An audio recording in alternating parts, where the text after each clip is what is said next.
Welcome, everyone. I want to call to order the Board of Trustees meeting. This is, I'll remind everyone, this is, as all of our meetings are, a public meeting. You all have your agendas and material in your pre-reading and your books. Why don't let's start with a roll call, Angela, if you could. My webs are a little slow, so I have done a visual count in 14 of your 15 trustees. Okay. Good enough. And so we do obviously have a quorum. Let's consider the March meeting minutes. We need a motion to approve. So moved. Is there a second? Second. Are there any questions or alterations, comments? Hearing none, all those in favor of adopting those? Aye? Aye. Okay, we're going to start with our public comment section. Angela, do I have a list of people who have signed up? Okay.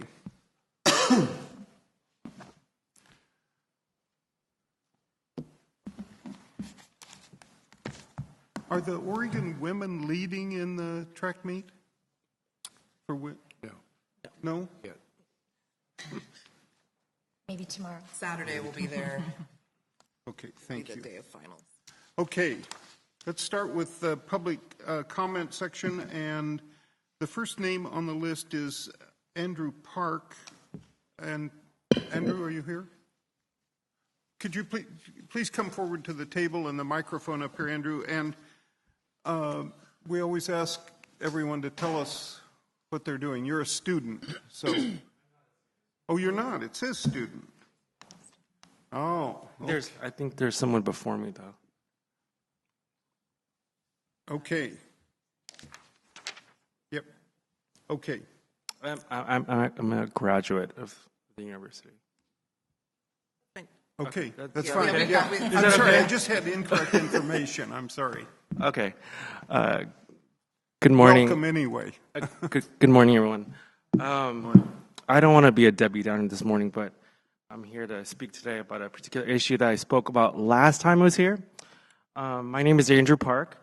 I'm here on behalf of my English language program at the Columbia School of English. We're based out of Portland, Oregon.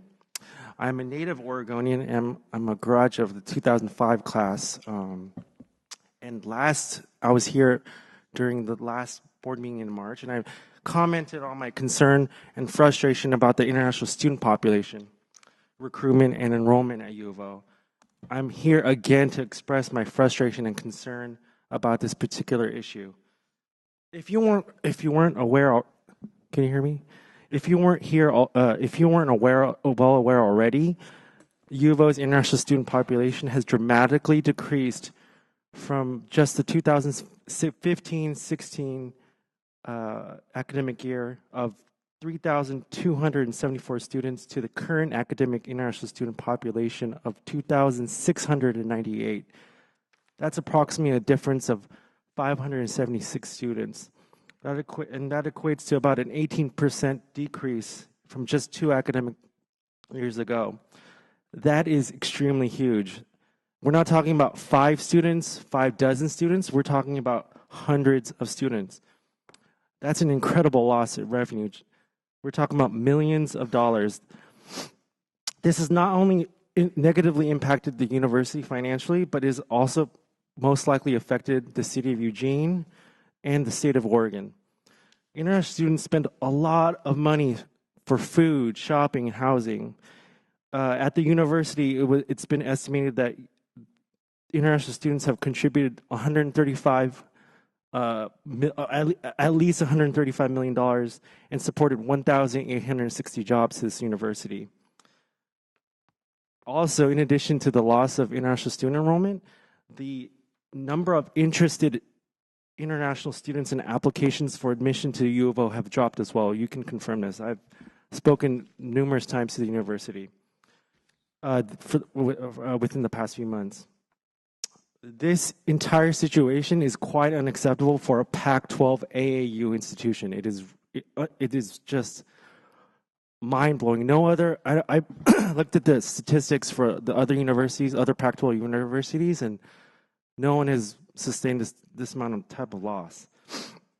After the board meeting in March, I was referred to speak with Dr. Thompson, and I walked right over to his office, and I had a brief discussion. I was passed along information on who to talk to, and basically it's the same thing that I've been trying for 15 years, just thank you, but no thank you. There's just been zero room for dialogue. It's been extremely discouraging, not just as someone who wants to help the university, but as a graduate of this university. It seems like the university is unwilling to listen outside of this university, outside of its bubble, about international student recruiting, and just trying to go outside of its comfort zone. I feel like the university needs to feel, excuse me, I feel like the university needs to be comfortable not being comfortable.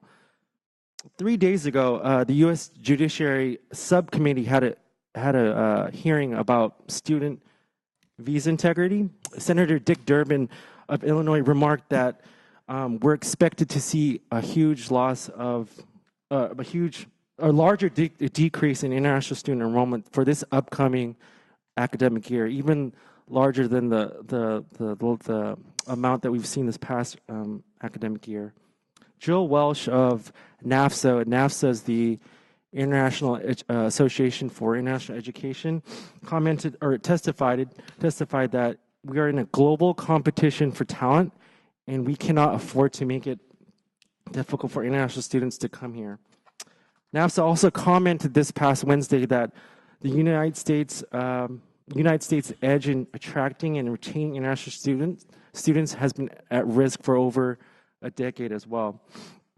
Now, many observers are blaming the decline in international student enrollment on President Trump's administration. However, the facts and data in showing the decline in international student enrollment were largely determined before President Trump was elected. The decline in international student enrollment is not a Trump issue. The solution to this precipitous drop in international student enrollment at U of O is quite simple. The university needs to open up, and it needs to open up now, and work with people outside of U of O. U of O will not be able to do this alone. The numbers are just too large. U of O needs to compete for international students by having an open mind and try something new instead of saying, this is how we've done it for decades. Andrew, we're going to have to ask you to adhere to the 3-minute limit, please. I apologize. I guess I wanted to just say one more thing, is that I'm asking to quote one of our former football coaches, please do something. That's all I have to say. Thank you. Thank you. Brendan, please come forward. And you're going to have to help me how to pronounce your name, Brendan.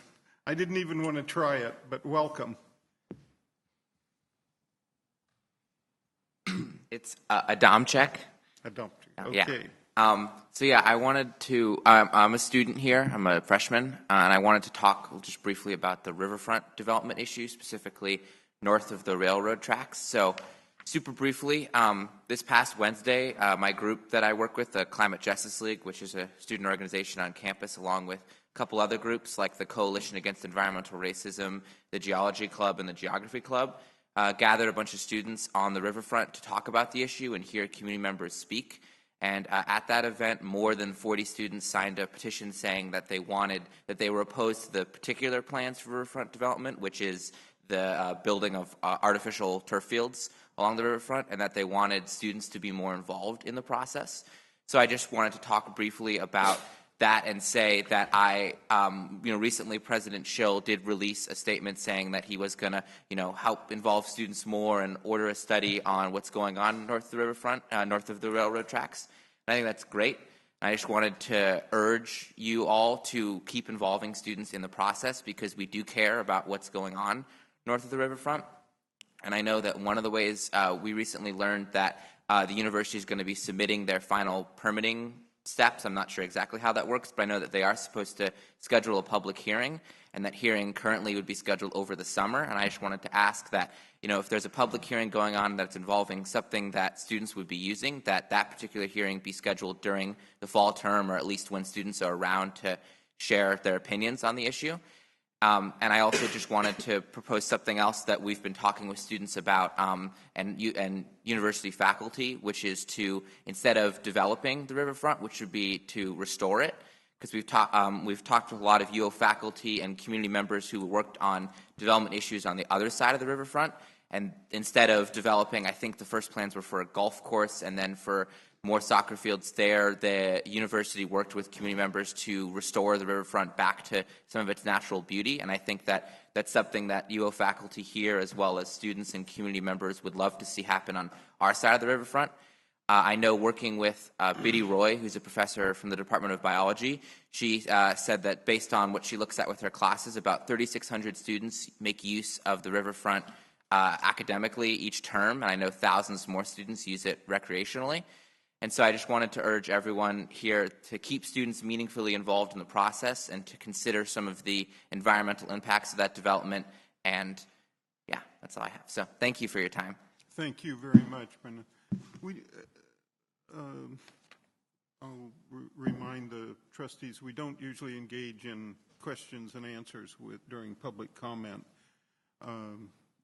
So thank you, Brendan. But this is a subject that's of interest to a lot of people. And Mike, do you or Jamie or anybody want to say anything about it, or the riverfront development? Or so Jamie, why don't you just give a very quick description of where we are? It's a sort of a long story, but And obligatory reminder, this isn't a noticed topic, so Jamie can give a very brief update, but we can't engage in a discussion on the topic. Sorry. Thank you, Brendan. All right, you all are testing my ability to summarize. So what I'll say about this is that, to give you a little bit of background, is the land that's north of Franklin Boulevard, with the exception of the exact buildings where the Knight campus is, are all part of what's called a Riverfront Research Park. And that actually does include the parking garage where the Knight campus parking garage is expected to be. Under the zoning law, nothing can be built in that area unless we have what's called a conditional use permit from the city. The conditional use permit itself does not actually mean that we would just go ahead and build. It just is one hurdle that we have to do before we can do all of our normal campus processes, including the campus planning committee and other processes that include lots and lots of campus engagement. And so what's going on right now is there's a process to get that clearance from the city that doesn't necessarily say we're going to build anything specifically in terms of the university until the university goes through its own processes. And so the president has directed, as was mentioned by the speaker, the president has actually directed, because most of the concern is around the playing fields, which were part of looking at our whole framework plan of where we could put fields in the future if we were to grow. The president has directed the campus planning committee to do a specific study in the fall that looks at all the different options so that we can understand what other options exist besides north of the tracks for those fields. So it's all part of a larger process. But the thing I would emphasize is that we will continue with our normal campus planning processes, which include lots and lots of opportunities for engagement, but we can't even do those until we have clearance from the city. So I did just want to clarify that point. okay, Hopefully that helps. yeah, I guess the only thing I would say is, with the exception of the parking garage, there are no plans to do any fields between the railroad tracks and the river.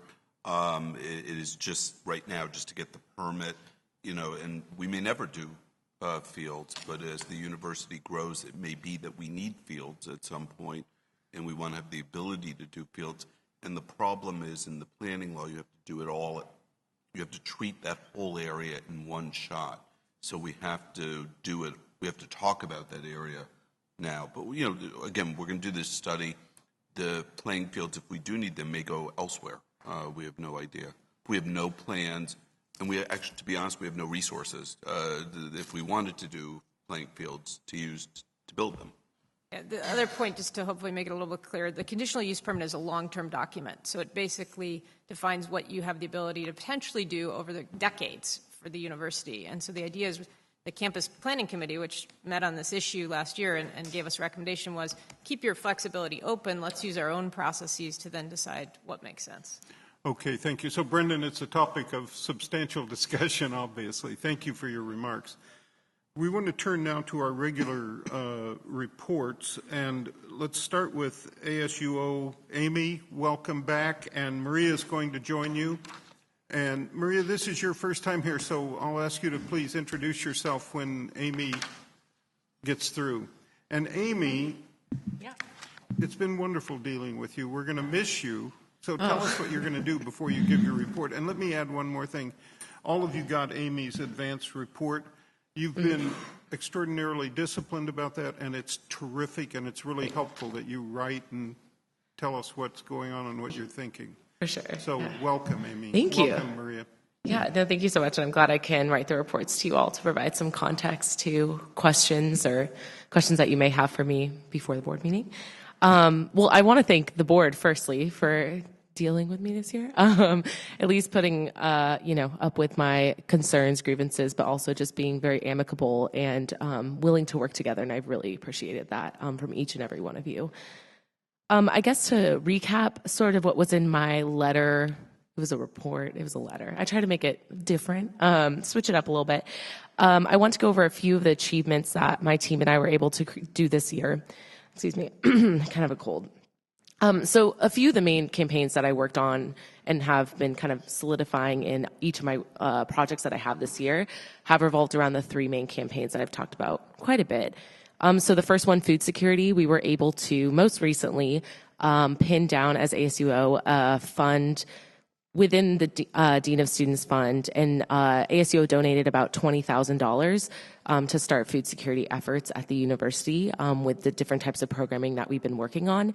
And we also donated 50% of the proceeds of the street fair to Food Security Fund that will hopefully get started up more officially in the fall, but right now it's under Dean of Students. So we're really excited about that, and hopefully it will fund some of the programming that I've been trying to work on throughout the year with the task force at the university level and also with student groups. So that's really exciting. Also, we're kind of wrapping up our quack wraps and other sorts of programming that we're doing, including the task force, and actually having Ivan, the new vice president, co-chair that task force. For tuition, I've been working really heavily with Jamie's office and Debbie Sharp, who's now head of looking into House Bill 4141 implementation. Been very great conversations. We've had a few so far, and we're going to have another one next week, I think, to go over the draft of new TFAB bylaws, guidelines. The process has been going really well so far, and I'm very excited to show you all eventually maybe that document. I mean, I won't be here, but it will be shown to you. And along that line as well, it's been a really great pleasure to work on differential tuition, learn a lot about it, but also kind of the next step and what it looks like for our university. So that's a really exciting opportunity. In transparency, our last main campaign, we've done a lot of work around the food security awareness through the street fair. So publicizing 50% of the proceeds will go to food security. And for a lot of folks, they're like, what is food security? So that was really nice to have that as well on our transparency campaign side. To say the least, this year has been a lot of work. It's taken a lot of time and also diligence in the position, and I'm so humbled and honored to have this position, and excited to wrap up the year, but more importantly, have taken away so many life lessons away from it, including always learning to listen more than talk, which I know seems odd for me giving you all only a speech usually. Always going back to the values that are laying in the foundation as to the reason why I ran and why I continue my work with students, and always uplift and appreciate the voices rather than making them the exception in the conversation. So I just want to thank the board again for an amazing year. It's been a lot of ups and downs on different levels, but again, I truly have appreciated working with every single one of you, and I hope to see you all in the future. I know for myself, I don't really know what I'm doing. Well, I may be going to New York in like 15 days, but I'm still kind of figuring that out, an internship that I got offered in the East Coast. But I just want to leave you all with a last statement that I know I said in my letter itself, that you all have a lot of power at the university. You all can make decisions that impact, little things to the largest aspects of campus planning or things of that sort. But just remembering that you have also the choice to shift the values or continue them. You have the choice to uphold a lot of the underlying foundation of the university or change that with the ebbs and flows of the community here.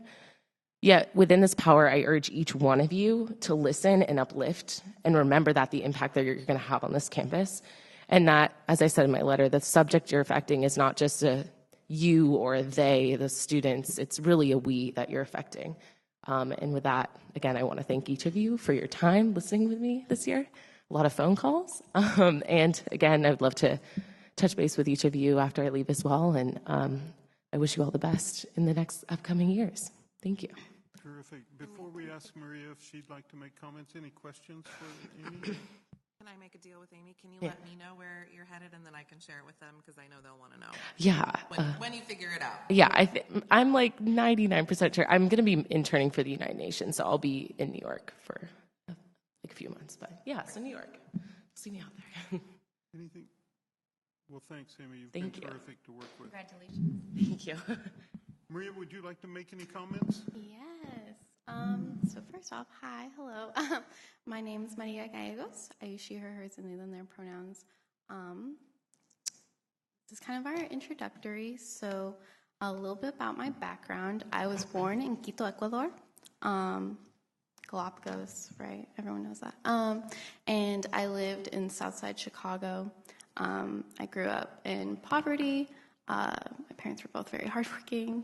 My mom was a maid for most of my life. And then we moved out here because my dad got a job in Oregon, in Hillsboro, Oregon. And I think I'm very community-oriented. I feel like throughout my young life and high school, now college, I've always been shaped by education and professors and teachers who've been willing to teach me. And I just wanted to give you a little bit of context so you understand how I'm going to go about the year. I'm very, very much community-oriented. I'm very much student-oriented. And I think I'm also for marginalized student groups on this campus. Obviously, I represent all, but I was voted in based on them accepting my agenda, so I'm going to carry that out. Also, my VPs are also here, which I know they can't talk, but I want to give them a little intro. Imani is our internal vice president, and Ivan is our external vice president, and you'll be seeing a lot of us. What we're going to be working on this year, similarly to Amy, because these things take time, we're going to be working on food insecurity again, the food pantry. We'd like to see open more hours, potentially move to a bigger space. We are making great headway thanks to Amy and the contribution of $20,000. And we will try to find another way as well to get more sustainable funding throughout the next years to come so we don't have to depend just on ASUO leadership. So that's a big thing. For tuition, we're going to make sure HB 4141 is implemented. And what that's going to look like is making sure we have institutionalized student seats on the TFAB. Negotiations will be about that soon. I'm so excited. And lastly, which you all kind of heard about a little bit maybe yesterday, but we want to bring student panels back to the Student Code of Conduct office. Specifically for freedom of speech cases, you should have a jury of your peers to hear you out on these allegations and violations. So that's kind of what I'm looking forward to this year. Obviously, we can set out all these plans and then life hits us, so we're dealing with other things right now as well. But thank you for hearing us out. I'm really excited to work with you all this coming year. My goal for the summer is to either have a phone call with you or grab coffee if you're around. So I'll be looking forward to that as well. Thank you. Thank you. And we look forward to seeing you routinely at these meetings, Maria. And please follow Amy's great example of writing the message to us in advance. That's very valuable. Yeah, Thank today you and they were like, you can do a congratulations. free-for-all. So I was like, great. You're going to have to listen. Thank you. Thank you all. Good luck, Amy. Thank you. Thanks. And next, we're going to hear from the incoming University Senate President, Bill Harbaugh. Welcome, Bill.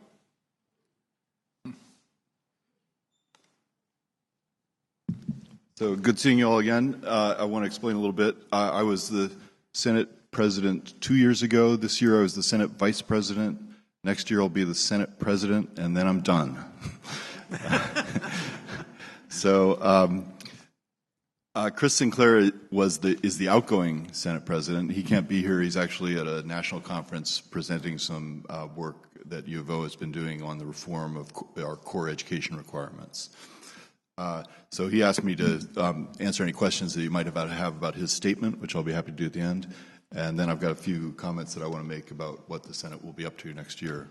So I think the main substantive things that we'll be addressing will be the continued reform of core education. We took some good steps this year in terms of adapting our multicultural requirements, simplifying them from the student's point of view, and I think making sure that the courses that we teach are clearly cover material about racial inequality and socioeconomic inequality in the United States. We've also added the ability to make sure that when students are taking sort of living and learning courses, you know, they're a group of students all living in a dorm and they take a 1-credit course each term on often on current topics, that there's a procedure to make sure that we can count those courses as satisfying general education requirements. So I think that will make it easier for students to graduate, and I think the evidence is that those kinds of courses are particularly effective. So we want to do everything we can to encourage that program. Then I want to say a little bit about some other things. So first I want to report, I have one other thing to say, which is that on Wednesday the Senate elected Elizabeth Scouron from the Education School, Professor of Education, to be the incoming Vice President and the President-elect. So she will be Vice President this coming year, and the year after that she'll be the President of the Senate. She was elected unanimously and has broad support, I think, from the administration as well as the faculty and the other Senate constituencies. So I think the Senate is in very good hands for the upcoming years. I want to talk about, first of all, about a conversation that Chris and I had with UO's internal auditor, Tricia Burnett, back in March. This is part of her annual check-ins. And we had 3 things that we were particularly concerned about. The first is UO's diversity efforts.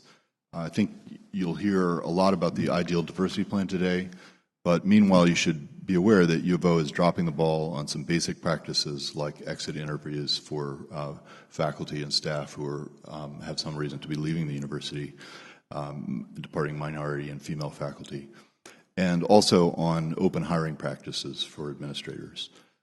Burnett agreed with us that these were problems, and I hope you've got the same message from our office and we'll help address it. Second, I got to say something about the athletic department. The UO Senate is no longer providing oversight of the athletic department. We've gotten out of that business. It's now done by a committee that reports to the president. And so that means that, there are issues, the kinds of issues, for example, that have come up at UNC and Eastern Michigan, or Michigan State, we don't really have a way of knowing in the Senate very much about what is going on with our athletic department and with the support services that we provide to student athletes, the academic support services that we provide. So I think Ms. Burnett was also concerned about the potential for those issues becoming a problem at U of O as they have been at other universities. And I think it wasn't clear that she was getting the kind of information that she needed in order to make sure that that didn't happen here. And third thing I want to mention that came up in the conversation with her was the U of O Foundation. As you know, the foundation is heavily involved in the 2021 track and field championships, and that's now under federal investigation.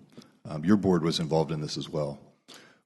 We've made our concerns clear to Burnett about this process, which has been very secretive, and she made clear to us that the foundation was not cooperating with her efforts to learn more about it. This is not a good situation. I haven't seen anything about it in the meeting materials for this from the audits division, and so I just hope that you're keeping your eye on it. Then the other last thing I want to explain a little bit about the Senate's resolution in support of the U.S. Student Collective. So this is the group of students that disrupted President Schultz's State of the University speech back in October. But first, I just want to give a personal note. One of the first courses I taught when I came to the University of Oregon about 22 years ago was a course in environmental economics. And environmental students at the University of Oregon are a little different than the ones that I was used to back in the Midwest. And so I had a couple students, one in particular, who continually objected to my lectures on cost-benefit trade-offs when it came to environmental policy and so forth. And we argued a lot in class. And one day I was giving a lecture on the environmental Kuznets curve, which is this sort of hill-shaped function. And the argument is that as countries get richer, pollution increases. But after they hit some level of income, pollution starts to go down, right? People get richer and they want to have a clean environment, and the governments implement policies to clean up the environment. So their paper had just come out documenting this with evidence from around the world. And I was, given the lecture showing the regression results, explaining it to the class. And my student, Dave, the troublemaker, got up in the middle of the lecture, picked up his backpack, stuffed his notes into it, said, "This is bullshit," and walked out. So as he's walking out, I said, "You can say it's bullshit, but you can't prove it because you don't know anything about econometrics." And I didn't see him for a long time. He passed the class because he was a smart kid. A year later, I got a knock on my office door, and he came in. I remembered him. And he said, "So you remember what you told me the last time I was in class?" And I said, "Yeah." And he said, "Well, I've spent the last year taking courses in econometrics, and I want to show that that paper is wrong." So I said, "Okay, let's do that. Or let's try to." And we collected the data and reanalyzed it, and sure enough, it was wrong. And it was pretty obvious that the results had been cooked up in order to act as an argument in the free trade debates over NAFTA, and it was very influential in those debates. So we showed and published a paper showing that actually the data did not show that relationship with richer countries getting cleaner. I think it is true. But that wasn't the point of the paper. The point of the paper was that this data showed it. That data didn't show it, and Dave was right.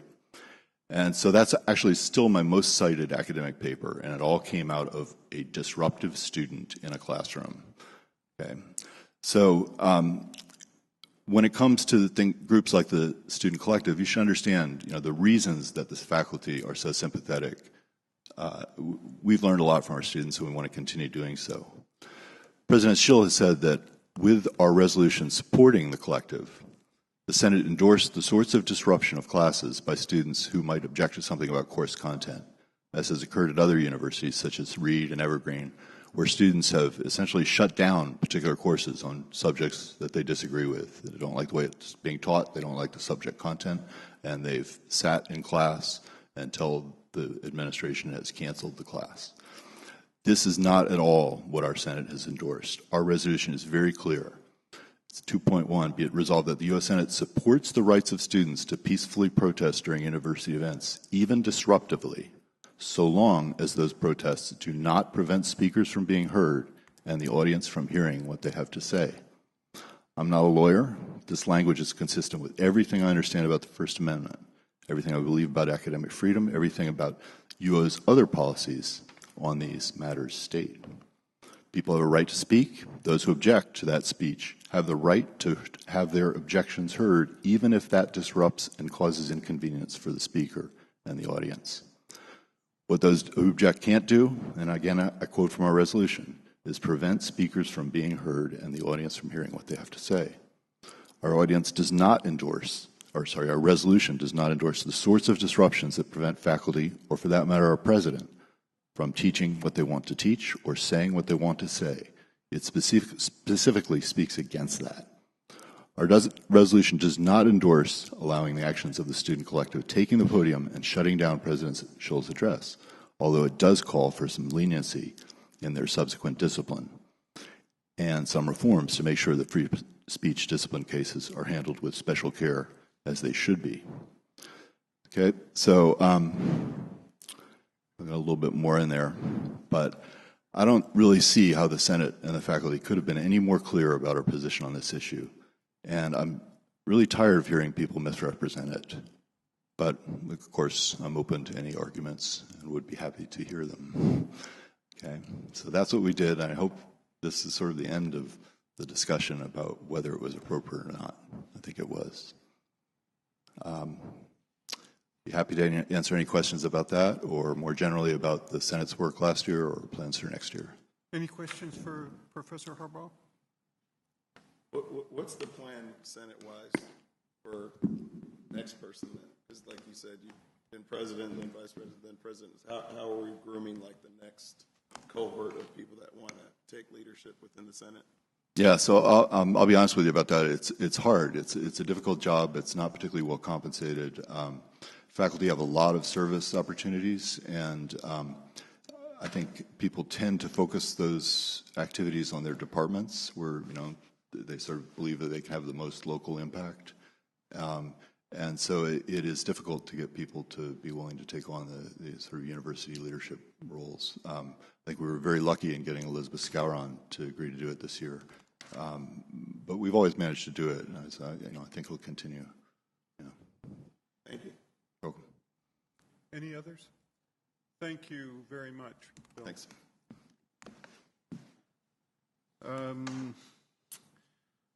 President Schill, are you ready for your report? Okay. Sure. So first, so a little of this will be repetitive of some of the things you've already heard and some of the things that we'll do later today, and I'll try to go over those more quickly. Does everybody hear me well? There's a little sound in this room, actually, I find hard to focus on, but is everybody okay? Okay, great. So first, I want to welcome Marcia Ahrens to the board. You've been just a tremendous supporter. I'm not going to ask you to say anything, so you can chew.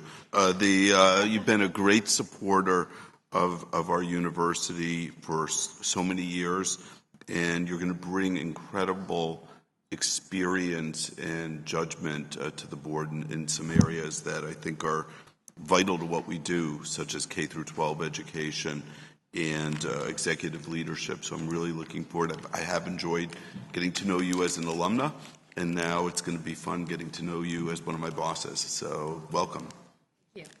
And it's also this. So this is the end of my third year as president, and I sometimes joke that makes me the longest serving president in the modern history of the University of Oregon, and the time has really flown by.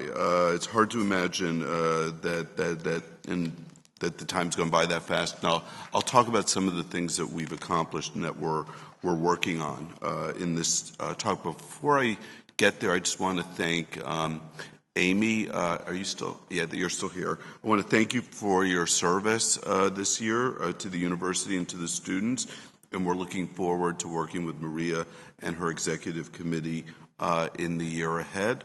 Also, I'm sorry that Chris couldn't be here because I would have liked to thank him and embarrass him, but he's not here. So since I get to see Bill for another year, I'll thank Bill, but take my time embarrassing him over the course of the year. And I'm really excited about working with Elizabeth also during this year as vice president and next year as the following year as president of the Senate. Let me go over some of the successes and challenges of the 2017-18 academic year. As we talked about yesterday and repeatedly, as all of you know, there are three main objectives that I have for my presidency, which are to focus on academic excellence of the university, student success, and both affordability, access, but also timely graduation, and also advancing diversity and the experience of the students in the university. So I'm just going to touch the surface of each one of these and what has happened over the past year. Let me start with academic excellence. So the Phil and Penny Knight Campus for Accelerating Scientific Impact has really rocked our world here at the University of Oregon and is making a splash among other universities and people in the higher education world. We've already raised $600 million, close to $600 million for the Knight Campus. Remember, the vision of the Knight Campus would be philanthropy and state support in the area of about $1 billion. We've raised $600 million so far. The state has contributed $70 million in construction bonds, and we've received a $10 million gift from Lori Loke. There will also be, to support faculty, there will be another $10 million gift that will be announced today maybe, or tomorrow, or next week, also for faculty research support. So we're really excited about the support that we've received, but the support's only one. The support makes it possible to have the Knight campus, but what goes on in the Knight campus is what we do. And so obviously the first step was to hire Bob Goldberg, who will join us as the director in July. He was here this week. Unfortunately, couldn't stay for the board meeting. We hosted our initial inaugural event in the Knight Campus Lecture Series. Stephen Gillette, a graduate of the university, gave a talk. It was terrific. He's at Chronicle, which is a company of Alphabet, and really, really great. So we had a good crowd there. We're developing a set of people who are following what's going on in the Knight campus. Digging has begun, I understand. I haven't been over there, north of Franklin, for 2 state-of-the-art new laboratory buildings where the Knight campus will be located. In addition, we've been working, both Knight campus as well as the sciences in general, have been working with OHSU, creating partnerships. David Conover's office has taken the lead on that, and we now have, we had a small grants proposal competition. We have 8 pairs of University of Oregon OHSU faculty members who received funding, with the idea being to create, to get going with research so then they could apply to NIH or to NSF for full funding later on. So that is moving along about as well as we could ever hope for, and I'm very excited about it. We've also been maintaining and creating contacts and partnerships with entrepreneurs and corporations for when the Knight campus is up and running, because remember, part of what we told the state and part of what was envisioned is that the Knight campus is science in the service of humanity, which means the science, not only the science itself is incredibly important, period. But what the Knight campus is about is getting that science into the world, either through invention, through treatment, or through other means to help society. So we're very excited about the relationships that we're developing with corporations. An advisory board has been formed, or is in the process of being formed, by Bob Goldberg. And again, throughout the state and really everywhere I go, people are asking me about it, and I'm very, very excited about it. Secondly, so the Knight campus obviously isn't everything with regard to what we're doing. It's just one piece of a much broader picture. We've continued making more and more tenured and tenure track hires this year. When all of the comings and goings are settled, I think Brad mentioned yesterday we still have 8 offers out. We expect next fall that we will have grown from the time we started counting, which was about, I think, 3.5, 4 years ago, by 60 professors. We have a net increase. So remember, every year we lose about, I guess, 40 professors in terms of retirements and in terms of people leaving the university. So the hiring is much greater in order to get that net increase.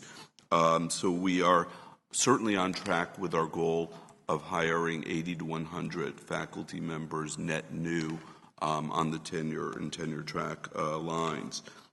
This year, the hiring spanned all of the schools in the university. We had some priority areas, including Black Studies and genomics. Next year, as Provost Bonivar indicated, we're going to focus on the Presidential Data Science Initiative, as well as the Knight campus and the business school.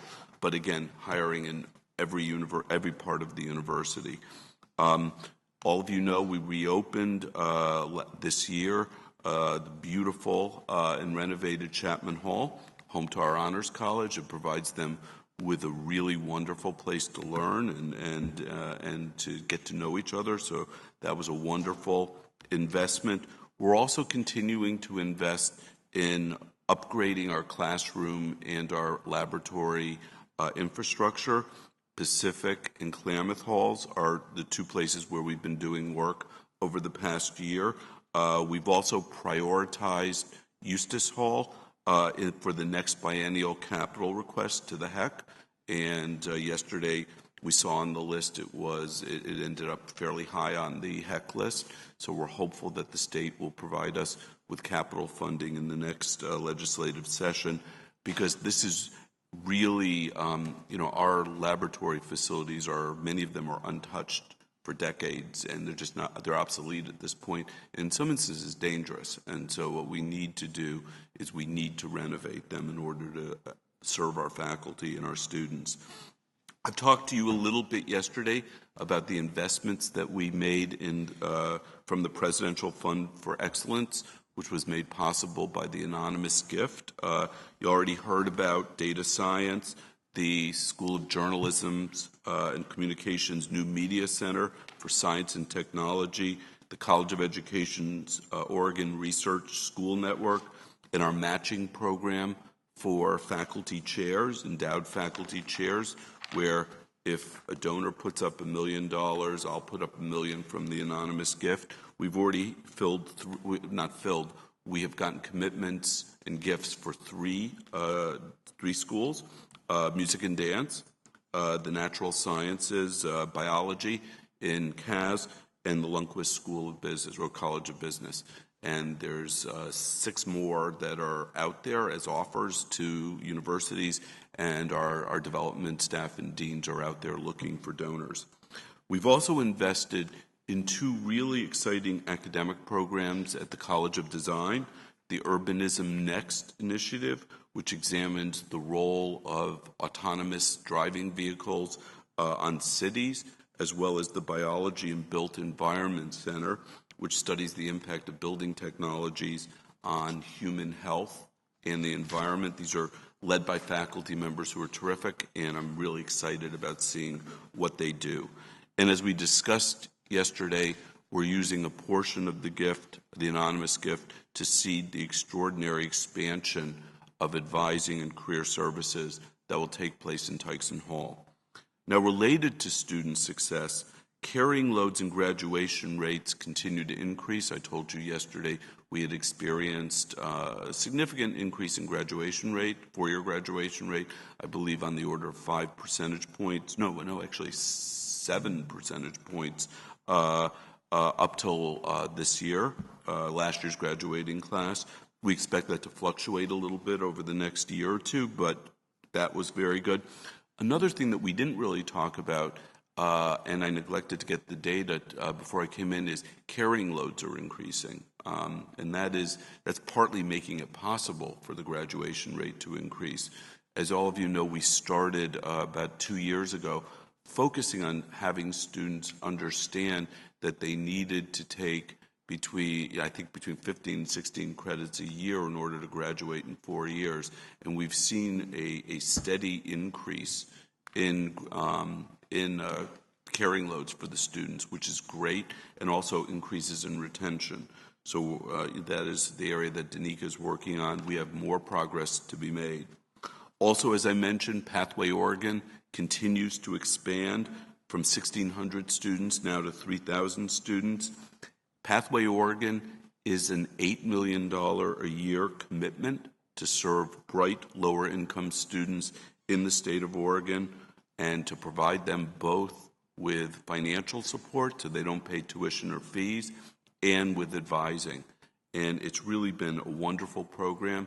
You can see it. It's being copied by most of the universities, or many of the universities in the state of Oregon, and we're happy about that. That's one area where we don't mind copycats. Let me talk a little bit about student experience and diversity. So equity and inclusion is vitally important to this university, and its importance grows every year as our student body, as well as our state, becomes more and more diverse.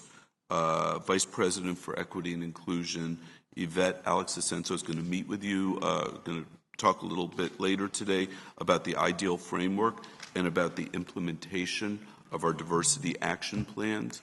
We had a great event this week, a showcase event, which described what each unit is going to do as part of their diversity action plans. So essentially, we have moved from planning to action, from planning to implementation, and we're very excited about that. Many of you have met with the students of the Black Student Task Force in past years, and we're moving forward with implementation there also. We, as Bill mentioned, the Senate passed a new multicultural requirement, which was the urgency of which was brought forward and the need for was brought forward by the Black Student Task Force. Secondly, we just completed our second year of our African American lecture series, which has brought really terrific people to campus. And so we're going to continue that next year. We're continuing to work on the creation in CAS of the Black Studies program, and we're also continuing with the planning and fundraising for the Black Cultural Center. Kevin Marbury is the lead on that, and we have architectural renderings. I think, Kevin, we're planning on breaking ground probably in the fall. We still have fundraising to do for that. We're up to $1.7 million. We think the building will cost between $2.2 and $2.4 million. We are going to use some of the resources from the anonymous gift to support programming in the Black Cultural Center with respect to academic success, and so we're very, very excited to get that up and running, and the students have been engaged every step of the way. Also this year, we opened the Native American academic residential community, which is going to be housed in Kalapuya, Ilihi, in our new residence that you visited last year. And also, we've worked hard with many of our Latino students with respect to the DACA issue, and both to advocate for the continuance of DACA, but also to serve the needs of our students here who've had both themselves, their lives put into some jeopardy with regard to where they're going to be, and also importantly their families. And so we're working with our Latino students as well as across the board. I mean, we've engaged in many trainings where there's been hundreds of people in the room trying to understanding what they can do on that issue. And like other universities, now I'm going to make a transition to freedom of speech. Like other universities, we've been challenged as we grow more diverse as a university. We're going through the same sorts of strains many universities do, balancing the need for inclusion with a commitment to freedom of speech. We've thankfully escaped, knock wood, I hope there's wood there, visits by Milo Yiannopoulos and Richard Spencer, at least during my period as president. Not looking forward to them ever coming. But we have also experienced some protests and interruptions by students. Bill mentioned one, and incidents also involving the posting of white supremacist propaganda on campus. This is challenging. The First Amendment is challenging. And it is something that we embrace as Americans, but it is something that presents challenges to a diverse and increasingly diverse community. So last year, I asked Deans Juan Carlos Muleda and Marceline Burke to put together a series of events throughout the university.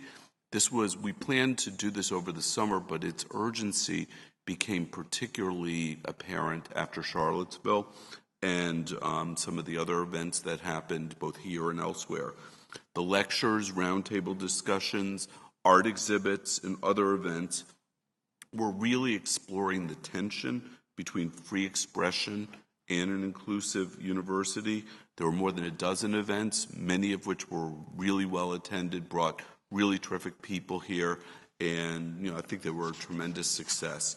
And I think people learned a lot. And we need to, however, it can't just be a one-off, because this is an issue that will constantly be in front of us. And so what we need to do is make sure that we continue our efforts to bring greater understanding around the values of both inclusion as well as free expression. I was impressed by the discourse on both, among everyone. Let me now turn a little bit towards funding and then two other short topics. So we have all talked a lot about our budget. And I'm not going to revisit that topic that was yesterday, except to say that funding remains our biggest challenge at the university. We, like other universities around the nation, are experiencing increased costs relating to wage and health benefits, and we are also experiencing pretty stagnant resources with regard to state support. We still haven't gotten to the point where we were before the recession in terms of state support, in terms of real dollars. We have a particular problem in this state, the public universities and our school, and that is PERS, the retirement program. It really is incredible, the challenge that we have over the next, this year we had, and over the next 5 to 7 years. Every 2 years we're getting hit by a huge increase in recurring cost to pay for the retirements of people who have, a lot of them have already retired. So what ends up happening is we were hit by a $7 million cost this year from PERS recurring. In fiscal year 20, year after next, we're going to add, we think, another $9 million per year. So that's 16. Then 2 years from then, pretty clear, another $9 million.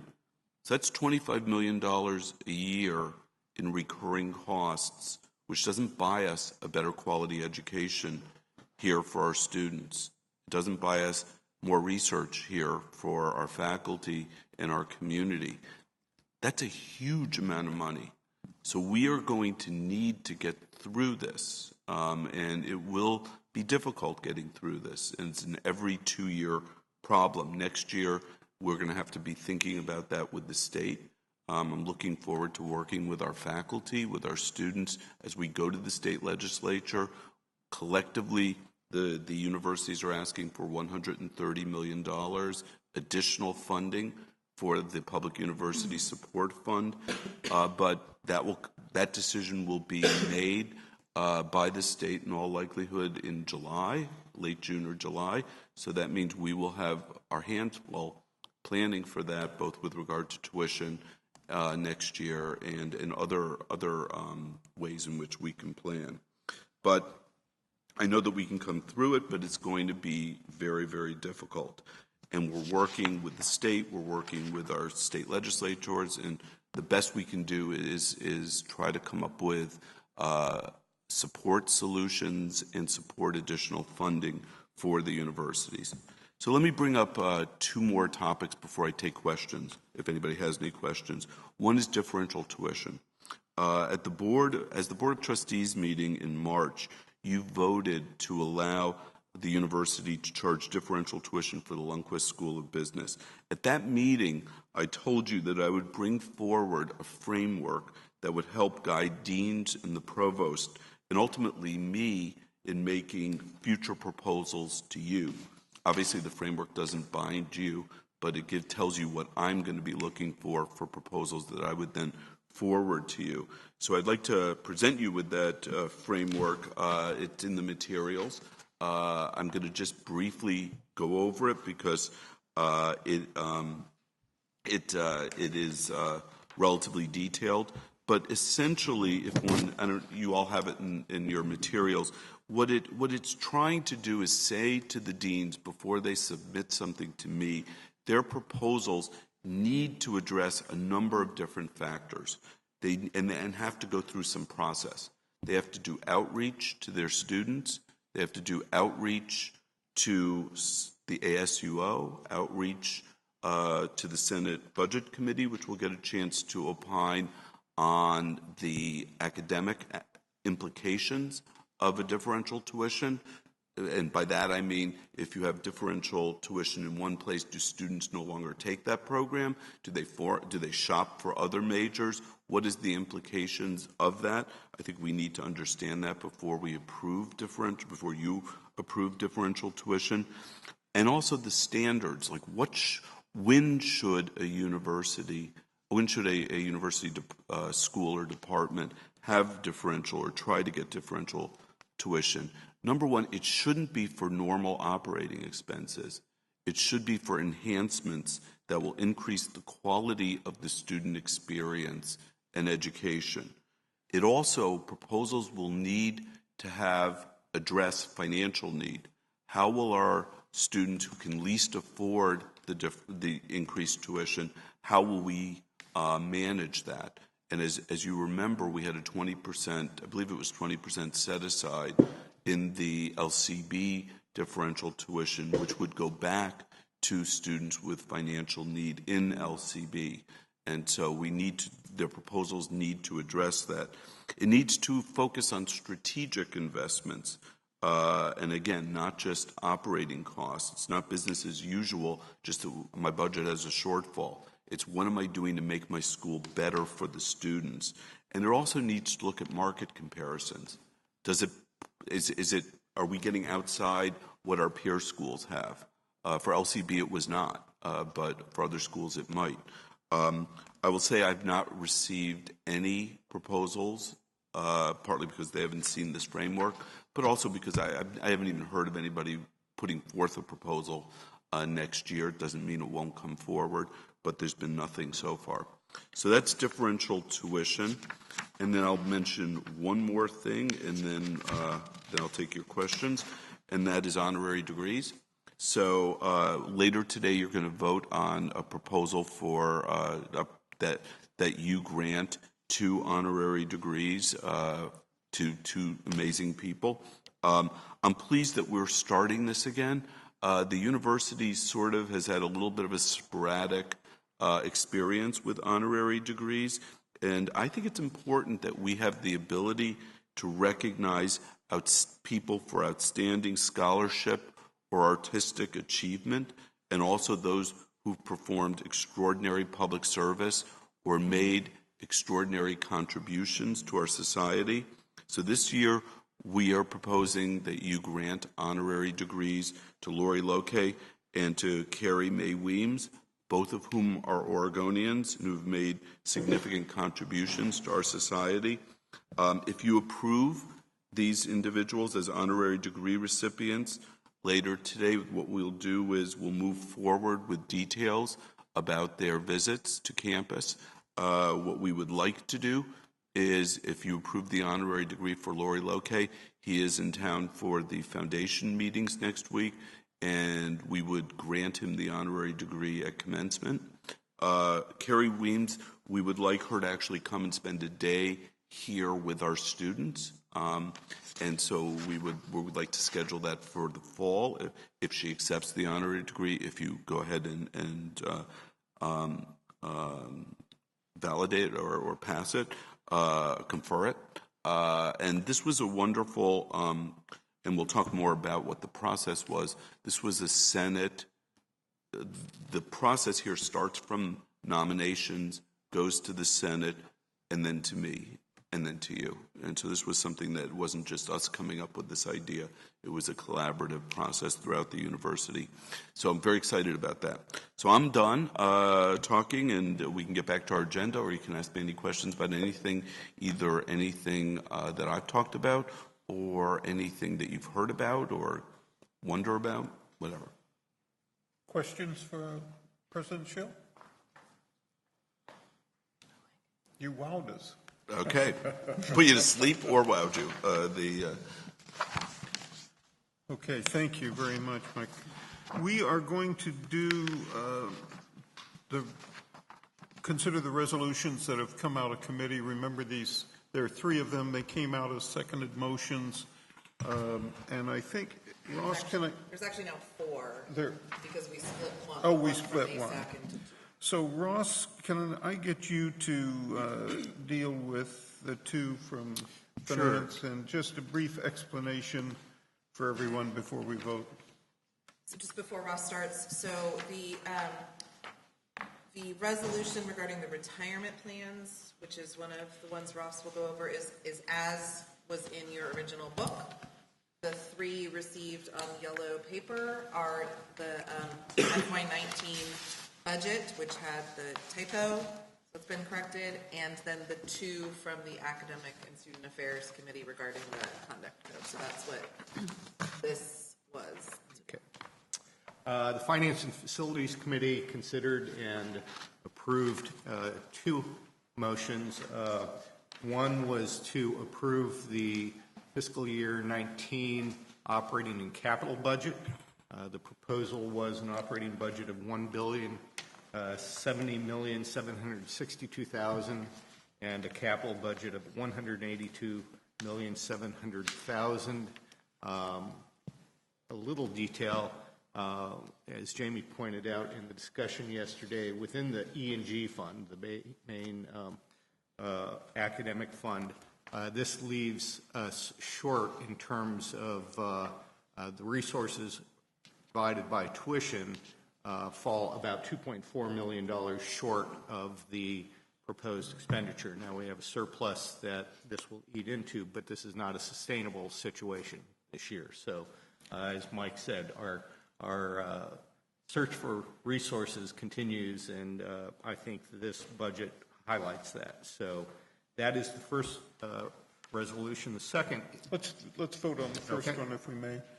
So this came as a seconded motion. So do we want to do this as a roll call, or just you all have the resolution?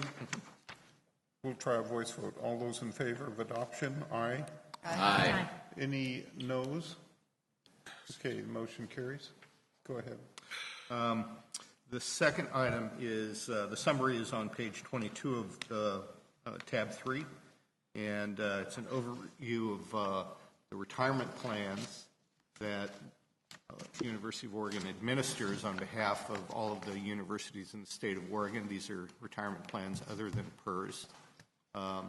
We have provided a summary of the assets and some of the performance in the retirement plans, but we've also proposed some changes to the policies that govern our administration of those plans. These are changes that are meant to clarify the roles of certain participants in the governance of those plans, as well as simplify some of the redundancy in those roles, clarify those actions. So that resolution is on page 28 under tab 3, and it comes to you as a seconded motion. Seconded motion? Okay, let's take our vote. All those in favor, aye. Aye. Aye. Opposed? Hearing none, the motion carries. Okay. And I'll mention that the Executive Committee approved the fiscal year 19 audit plan, but it doesn't come to the whole board, just the committee approves it. Okay, Mary. Thank you. The Academic and Student Affairs Committee also has two seconded motions to bring to the board. The first one is in front of you, and it's Part A, and it is the proposed amendments to the Student Conduct Code after a very robust discussion from the Dean of Students, Chris Winter, and Assistant Dean Jill Creighton, and then representative of the Student Conduct Committee, Keegan Williams-Thomas. Part A includes 17 proposed amendments to the Student Conduct Code, all of which were approved by both groups and were not contested in any way, and essentially were, housekeeping kinds of resolutions. So that is what Part A is, and if we want to just go ahead and take that resolution first, then we'll move on to the second. Okay, so let's take a vote on Part A. Everybody's got it in front of them. All those in favor, aye. Aye. Aye. Opposed? Okay, Part A carries. Great, thank you. And also in front of you should be Part B. This is one more resolution to the Student Conduct Code, which was contested. It was presented in the same way, and we had a very robust discussion about this resolution. It was approved by the committee, and essentially what it provides is that violations of local, state, and federal law, which negatively and significantly impact the university community and its members, may be addressed under the code. And that resolution was passed as well and comes to the board as a seconded motion. Okay, Part B. All those in favor, aye? Aye. Opposed? Nay. Oh, okay, I'm sorry, sure. Okay. I just want to say I totally appreciate the safety issues about this violation of law discussion. I plan to vote against this particular proposal because I do think the language needs to come back to us with clarification about what stages in the adjudication process a student would be eligible to be called in on this. If they're just three, and I'm not a lawyer, but let's say it's arrest, arraignment, and conviction. One of the points that came out yesterday was that if they've been convicted, they're not on campus, they're in jail. I'm really concerned about if it's just the arrest stage because there are so many possibilities of mistaken arrest.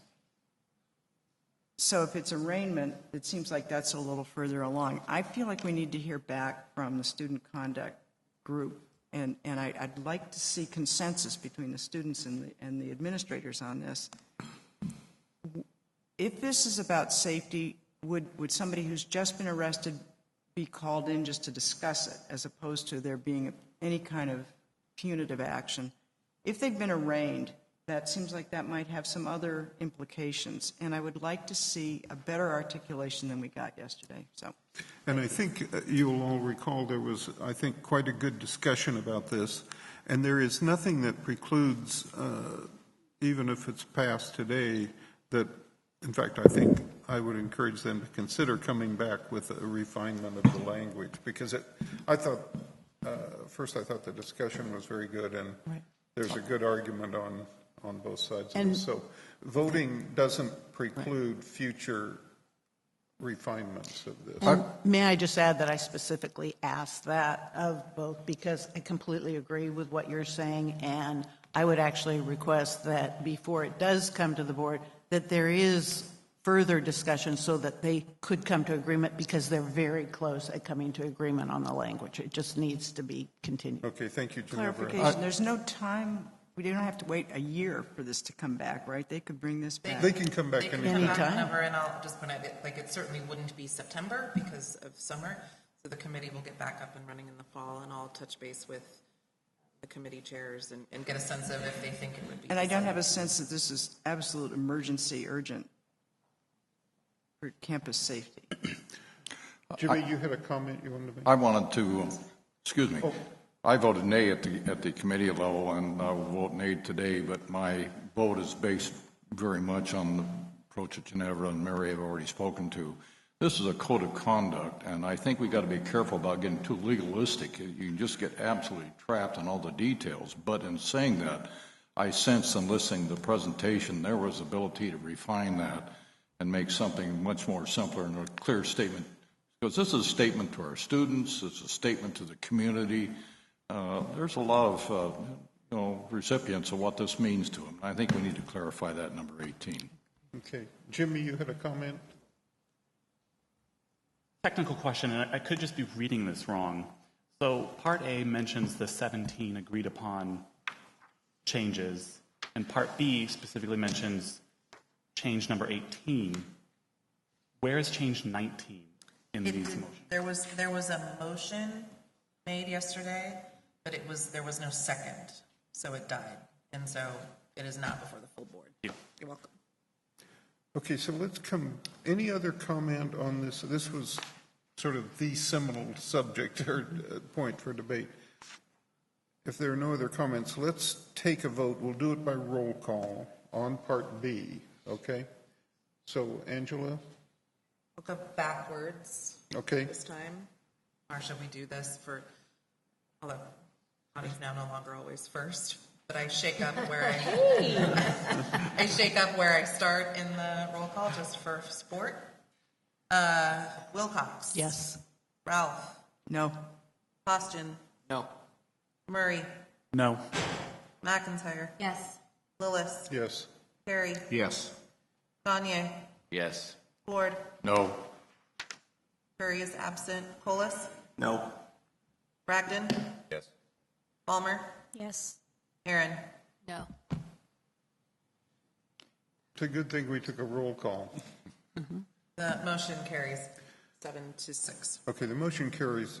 I think we need to make sure we hear back on these. Mary, we need to make sure we hear back Absolutely. on how to address this issue. Okay. All right, anything else on that, or we're ready to move on? I think what we're going to do is take a brief break. This we're making up. Yesterday we had no breaks. Today we'll take one timely break. So let's say 10 minutes, okay? So we're turning, as we do at each meeting, an academic area in focus and talk about timely. Half the volcanoes on the planet are misbehaving, I think, at the moment. So we're fortunate to have Paul Wallace here, who's the head of a professor and head of, I guess, called Earth Sciences, and Joe Dufek, who is, I'm very proud to say, the Lillis Professor of Volcanology, and came to us recently from Georgia Tech.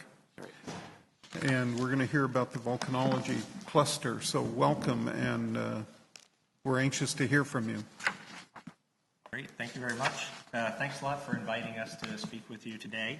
We're really excited to share with you all the exciting research we're doing in volcanology here at the University of Oregon and the new directions that we're moving in with our cluster of excellence. Can you hear me? Get that closer. Is that okay? Perfect. Okay. Yeah, so again, thanks for giving us the opportunity to speak. As Chuck said, volcanoes have been in the news a lot lately, what with all the ongoing activity at Kilauea volcano that I'm sure everybody's been following very closely in the news. And then earlier this week, the terrible, terrible tragedy that happened in Guatemala, where Volcán de Fuego erupted, killing over 100 people and impacting several million more due to falling volcanic ash. These events serve as a reminder of the many different ways that volcanoes can impact people, the different types of eruptive activity they have, and it's a constant reminder of how people can be endangered by living on or near volcanoes. Our cluster is focused on trying to better understand how volcanoes work, better understand and mitigate the hazards so that we can try to reduce those dangers, the way that volcanoes negatively impact people's lives. So I'm going to start with a brief introduction to volcanoes and the types of work that we're doing, and then I'm going to turn things over to Professor Joe Dufek here. Before doing that, I'd also like to introduce some other members of our team who are here with us today, Professors Emily Hooft, Mark Reed, and Ilya Bindeman, who are also part of our volcanology program here at the University of Oregon, and I'm glad that they could join us today. So volcanology has a very long history. Here at the U of O. It started back in the mid-1960s when Professor Alexander McBurney moved here from Berkeley and established a world-class research program. And Oregon's been known for volcanology ever since then and had many, many bright people come and train here for their PhDs. For some time now, our strength has really been in what I would describe as basic research into understanding how volcanoes work. What we're trying to do with the cluster, and have been doing over the last several years with strategic hiring, is trying to build on that strength and move in a more applied direction so that we can turn basic research into understanding volcanoes, mitigating their impacts, their influence on people, and also trying to tap into one of the key potential benefits we get from volcanoes, geothermal energy. So our efforts with the cluster are part of a larger program to position the Department of Earth Sciences as really a world leader in studies of geologic hazards. This includes landslides, includes earthquakes, volcanoes, groundwater contamination, and a host of other issues. And again, we're trying to translate basic research into applications that can help society and people deal with some of the most important problems and challenges that they face in this regard. One of the ways we're already doing this in our department is through the Pacific Northwest Seismic Network and the Earthquake Early Warning Program that many of you have probably heard about in the news. And we have opportunities in volcanology to work with those groups as well.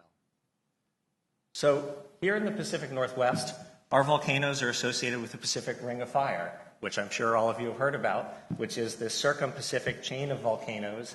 Sorry, the laser pointer's not too sharp here. That's associated with subduction or sinking of an oceanic plate along the continental margin.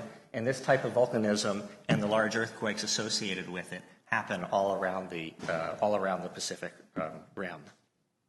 So globally, there's about 1,500 potentially active volcanoes around the world, and 50 to 60 of them have some kind of volcanic crisis or eruption in each year. There's about 600 million people who live close enough to volcanoes to be affected by these eruptions in various ways, so that can have enormous impact on people's lives, on infrastructure, on cities, and so forth. On a larger scale, if we look back in the geologic past, there have been absolutely enormous eruptions, the likes of which no one has seen during historic times, like the 3 so-called super eruptions that have happened from Yellowstone region over the last 2 million years. An eruption like that in the future could honestly threaten civilization on a very large scale, could render a large part of our country uninhabitable for some years. So it's also interesting to dig back into the past to try to understand some of the largest events. So one of the real fundamental paradoxes about volcanoes is that they can be tremendously dangerous and threatening, and at the same time they produce an enormous number of benefits to our society. Volcanic ash produces fertile soils on the flanks of volcanoes. They're great for agriculture, water resources, geothermal energy that I already mentioned, and the ore deposits that produce a lot of the metals that we use for our industrial society. And also, volcano tourism is now a booming area around the world, with various countries creating volcano parks as an increasing number of people want to travel around the world to see active and relatively young and inactive volcanoes. So here's some examples of places where people live on or in close proximity to volcanoes, just to highlight this. Tacoma, Washington in the upper left with Mount Rainier looming behind it, which threatens the city with dangerous mud flows in the event of a new eruption that would melt a lot of the glacial ice. And in the lower slide, Mexico City, the largest metropolitan area in the Western Hemisphere with more than 20 million people living there. And the large Popocatépetl volcano, which is the cone here to the right, has been having major eruptions on and off for the last 25 years, threatening this city. A slightly more remote but very important class of volcanic hazards is volcanic plumes and the danger they can pose to aircraft.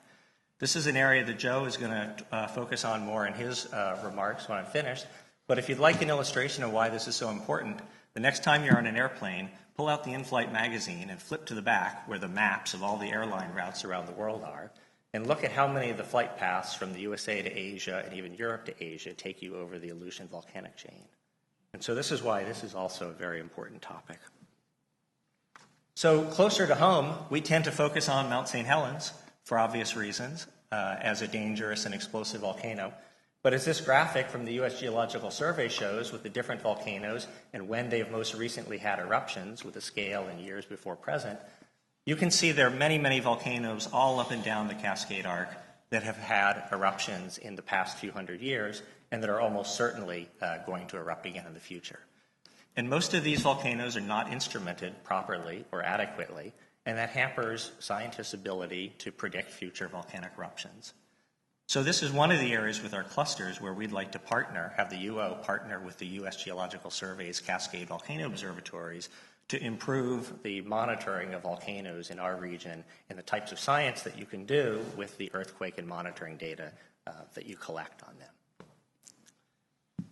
Okay, so before I turn this over to Joe to tell you about his work, I'd like to end by highlighting this somewhat provocative title from an article several years ago in Forbes magazine, Newberry Volcano Enhanced Geothermal Project, the most important power plant in the country, in which they refer to a new geothermal exploratory project that's being done on the north side of Newberry Volcano.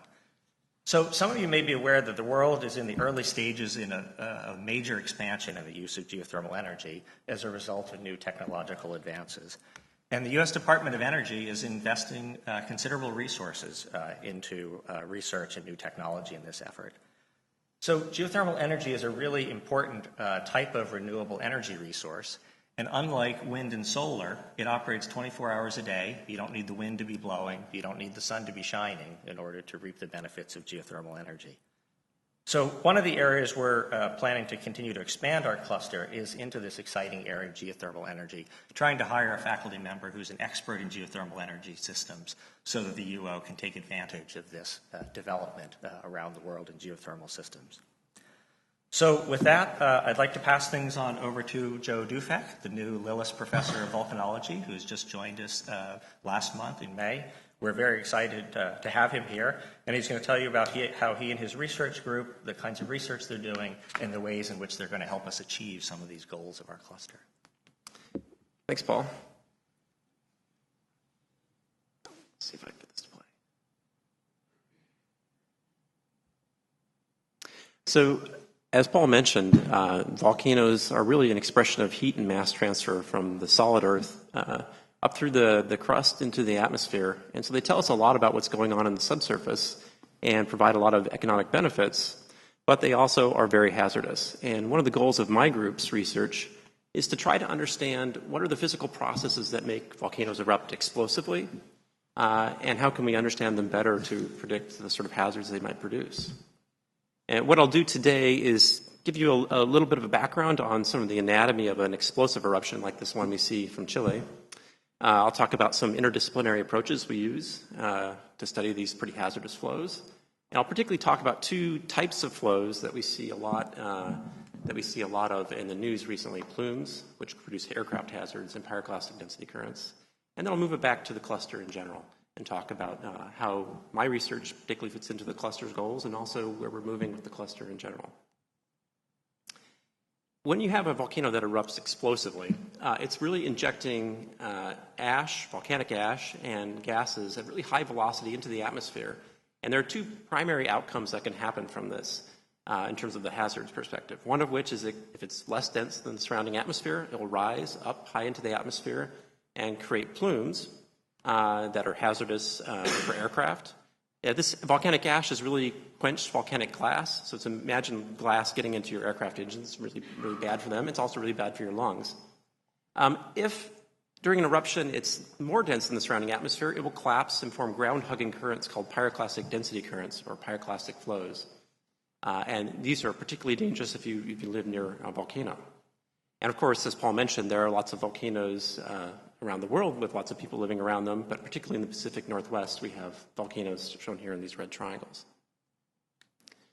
Sorry, this isn't showing up better, but I can kind of go through this here. This is a picture of the May 18th, 1980 eruption of Mount St. Helens. And this picture, along with this cartoon below it, I'm using to illustrate processes that go on during an explosive eruption. And what happened in this particular case, there was a large landslide that decompressed the magma system. And this magma is really viscous, really hard to flow. It has a lot of dissolved volatiles. That means dissolved gases, primarily water vapor and carbon dioxide.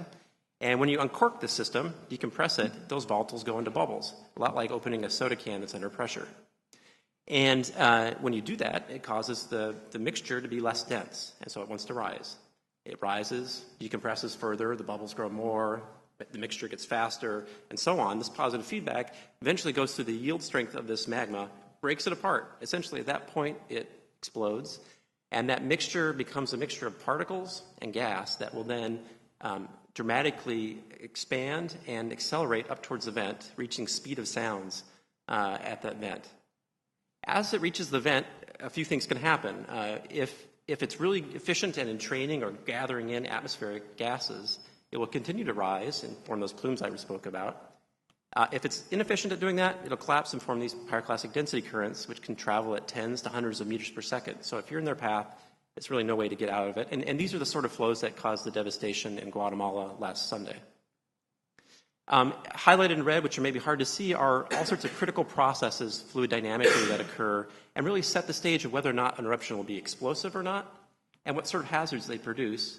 And these processes, from fragmentation, entrainment, sedimentation, all of them are really intricate fluid dynamics problems as well, and topics of active research.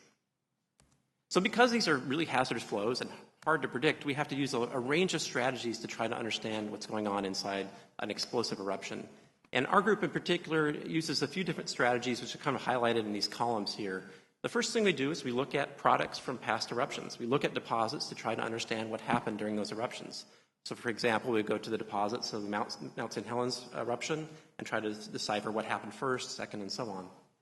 We also are really interested in developing new sensor technologies to try to image inside volcanic eruptions. And that's particularly important because you really can't see inside a volcanic plume. I'll show some examples later on, but you just optically can't see very well inside of them. Alongside that, those sort of sensing goals, we tried to develop experiments to understand fluid dynamic regimes. Some of this is to understand big-scale flows, but some of it also is just to understand how particles and fluids interact with each other. And then finally, a real mainstay of my group's research is looking at high-performance computing or supercomputing to try to understand some of the fluid dynamics properties and what will happen when a volcano erupts. And that's particularly useful when we kind of link this back to some of the initiatives of the University of Oregon campus, particularly the Taulipas cluster that was recently built. And so these sort of spheres of research really interact with each other. The experiments provide relationships that we use in our numerical simulations. And then those numerical simulations we use to compare to field studies of past eruptions and also ongoing eruptions and also scenario testing for future volcanic unrest. So I just want to illustrate a few examples of this interaction, this interdisciplinary activity that goes on. And one of the kind of interesting topics is trying to understand how electrical charging happens in volcanic plumes. And so, if you open a National Geographic cover of an exploding volcano, oftentimes you'll get a picture like what you see on the right here. And they have these brilliant electrical displays along with this plume. And in many ways, you can think about explosive eruptions as really dirty, violent thunderstorms in a very crude way, at least. And so what our group has been doing is trying to understand what are the physics that actually produce this, not only because we're curious, but also because these provide useful signals that we can use to see inside the plume. And so we've basically isolated with these experiments 3 main mechanisms where we can charge these particles. One has to do with that breaking apart of material in the subsurface. One has to do with collision of particles as they exit the vent. And finally, some has to do with more the traditional thunderstorm mechanism as it reaches high into the atmosphere. But with that information, we can put that back into our numerical simulations and understand what those physics are telling us about what the ash location is. And that's particularly useful in a case like lightning because you can detect lightning with radio waves. And with a network of sensors, you can locate where the lightning is, how high it is, even if you're a great distance from the plume. Paul mentioned the Eyjafjallajökull eruption in 2010. This was obviously an important eruption because it sort of conspired with local atmospheric patterns to distribute ash widely over European airspace. And this pretty much shut down air traffic for some period of time. It had a pretty big economic disruption. And part of the reason that flights were shut down for such a long period of time is we weren't very good at predicting where the volcanic ash was going. And you just don't want to fly through it.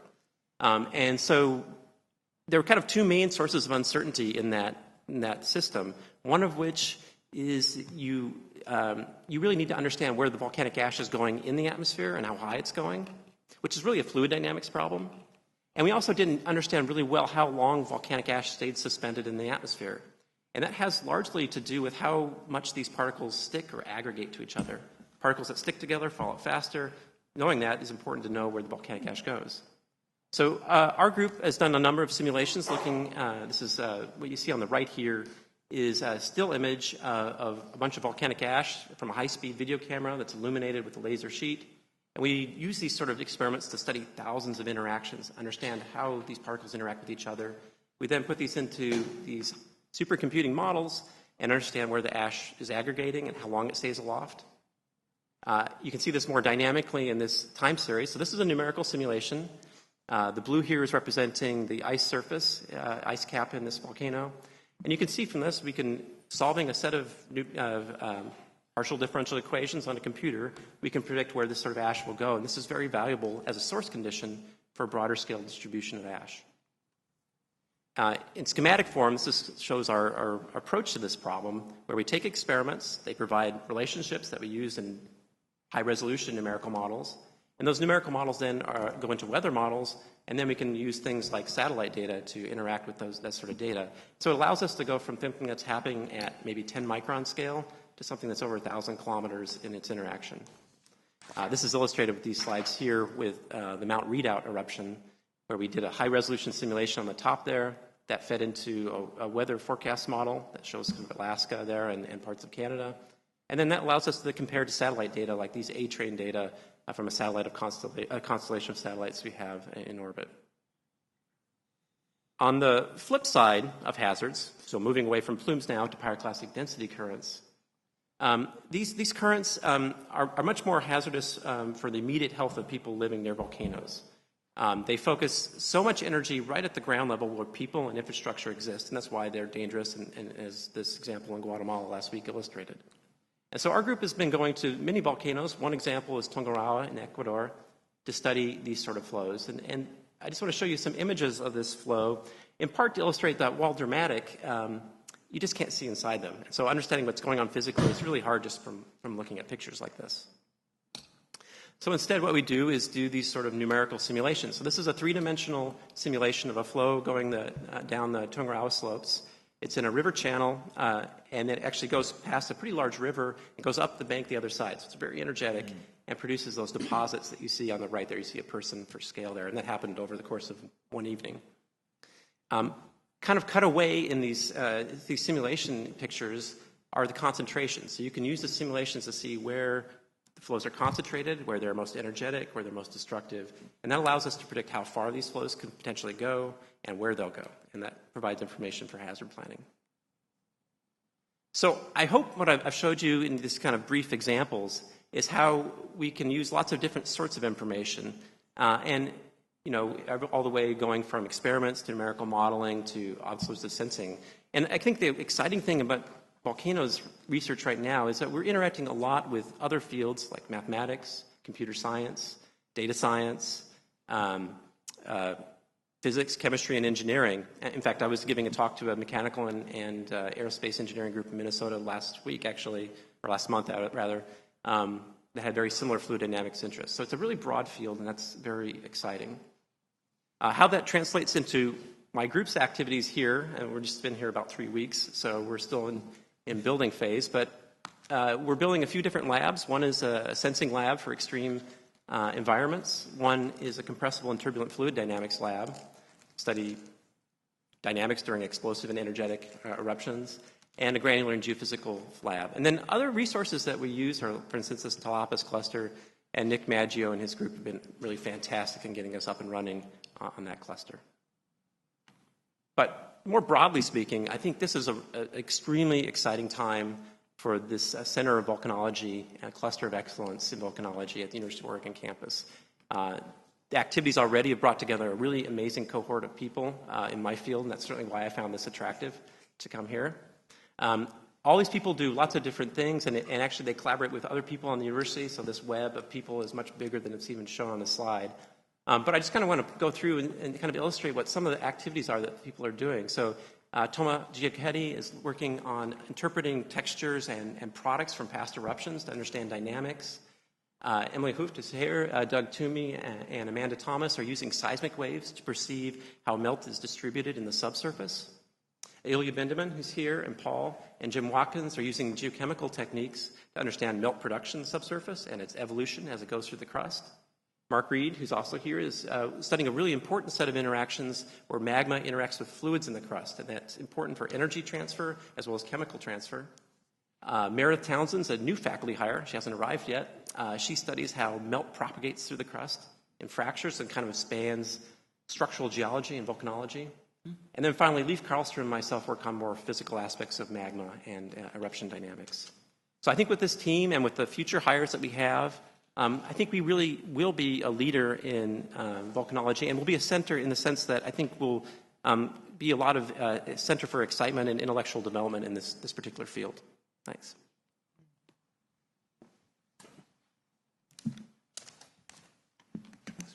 So, questions? I have a couple, but not surprisingly, I suppose. Professor Wells, you talked about the potential of being able to take some of your research and partner with, I believe you said, the U.S. Department of Geology. What does that look like? Oh, yeah, so the U.S. Geological Survey, major federal agency, they have the primary responsibility in the United States for monitoring volcanic hazards and advising, emergency responders and civil authorities about evacuations and other activities. They operate several volcano observatories. There's one at the Hawaii Volcano Observatory that's been in the news a lot, major center in Vancouver, Washington, that's the Cascades Volcano Observatory, and then the Alaska Volcano Observatory as well. So we already have lots of interactions and collaborations with the Cascades Volcano Observatory. In particular, the Pacific Northwest Seismic Network that I mentioned is a joint activity operated by our department and the UO, along with the University of Washington and the USGS, and they install and maintain seismometers around our entire region to make warnings about earthquake activity. We see a lot of potential for our volcanology program to collaborate with them in a more formal way. Part of that would include the seismology efforts, additional instrumentation, and other kinds of sensors at volcanoes as well. Part of that includes opportunities to partner with them on research programs at volcanoes around the world. Within the U.S. Geological Survey is another program called VDAP, the Volcano Disaster Assistance Program, that's underneath USAID with the federal government. And they send scientists to countries around the world to help the local scientists respond to volcanic crises. And we have, for example, one of our current PhD students who's working with me has been working with that VDAP group and had an opportunity to travel to Indonesia and learn about the volcanoes and types of activity there. So we're trying to develop a series of different types of partnerships that would involve both sensors and instrumentation, but also training and research, kind of workforce development opportunities. And right now we have 5 former UO people who are working with the Hawaii Volcano Observatory on the current eruption of Kilauea. Yes. Give us an example or two of how you involve students, both undergraduate and graduate students, in your work. Yes, absolutely. We have a fantastic graduate program in sort of the broader areas of volcanology, as Joe's mentioned with the slide here. And so all the real work is being done by PhD students in our departments. They get opportunities to go out in the field, like the student of mine that I mentioned who's been to Indonesia and is now working in Hawaii as well. They get opportunities to travel to international conferences because volcanology is a very, very international field. We're interested in developing ties with volcano observatories, and the first one that we're targeting is the National Volcano Observatory in Costa Rica. And we have a student from Costa Rica, a woman who will be starting in our PhD program this fall, who has worked with that group as well. So a lot of different ways that we're creating opportunities for students, and really, especially through our partnership with the USGS, trying to train them for future careers with the U.S. Geological Survey or with other federal and state agencies. As I understand it, most of the active volcanoes people have put sensors on them to monitor them basically full time. So if we think about ones that are erupting now, Kilauea and others, to what extent do those sensors accurately predict the likelihood of when a volcano will erupt at some level? Is that how accurately are we able to do that? So it's a great question. It's really variable because of the different ways that volcanoes behave. I mean, volcanoes all have distinct personalities, even though we can recognize groups of volcanoes that behave in certain patterns. So for volcanoes like when Mount St. Helens kind of came back to life in early 1980, there was over a month of earthquake activity that alerted people to what was going on. And the USGS in particular, and seismologists, volcano seismologists in general around the world, have gotten much, much better at reading those signs from the small earthquakes that are produced under a volcano when magma is moving and breaking rock. And they've gotten very good at issuing alerts and watching systems as they build to eruption. Having said that, not all volcanoes do that.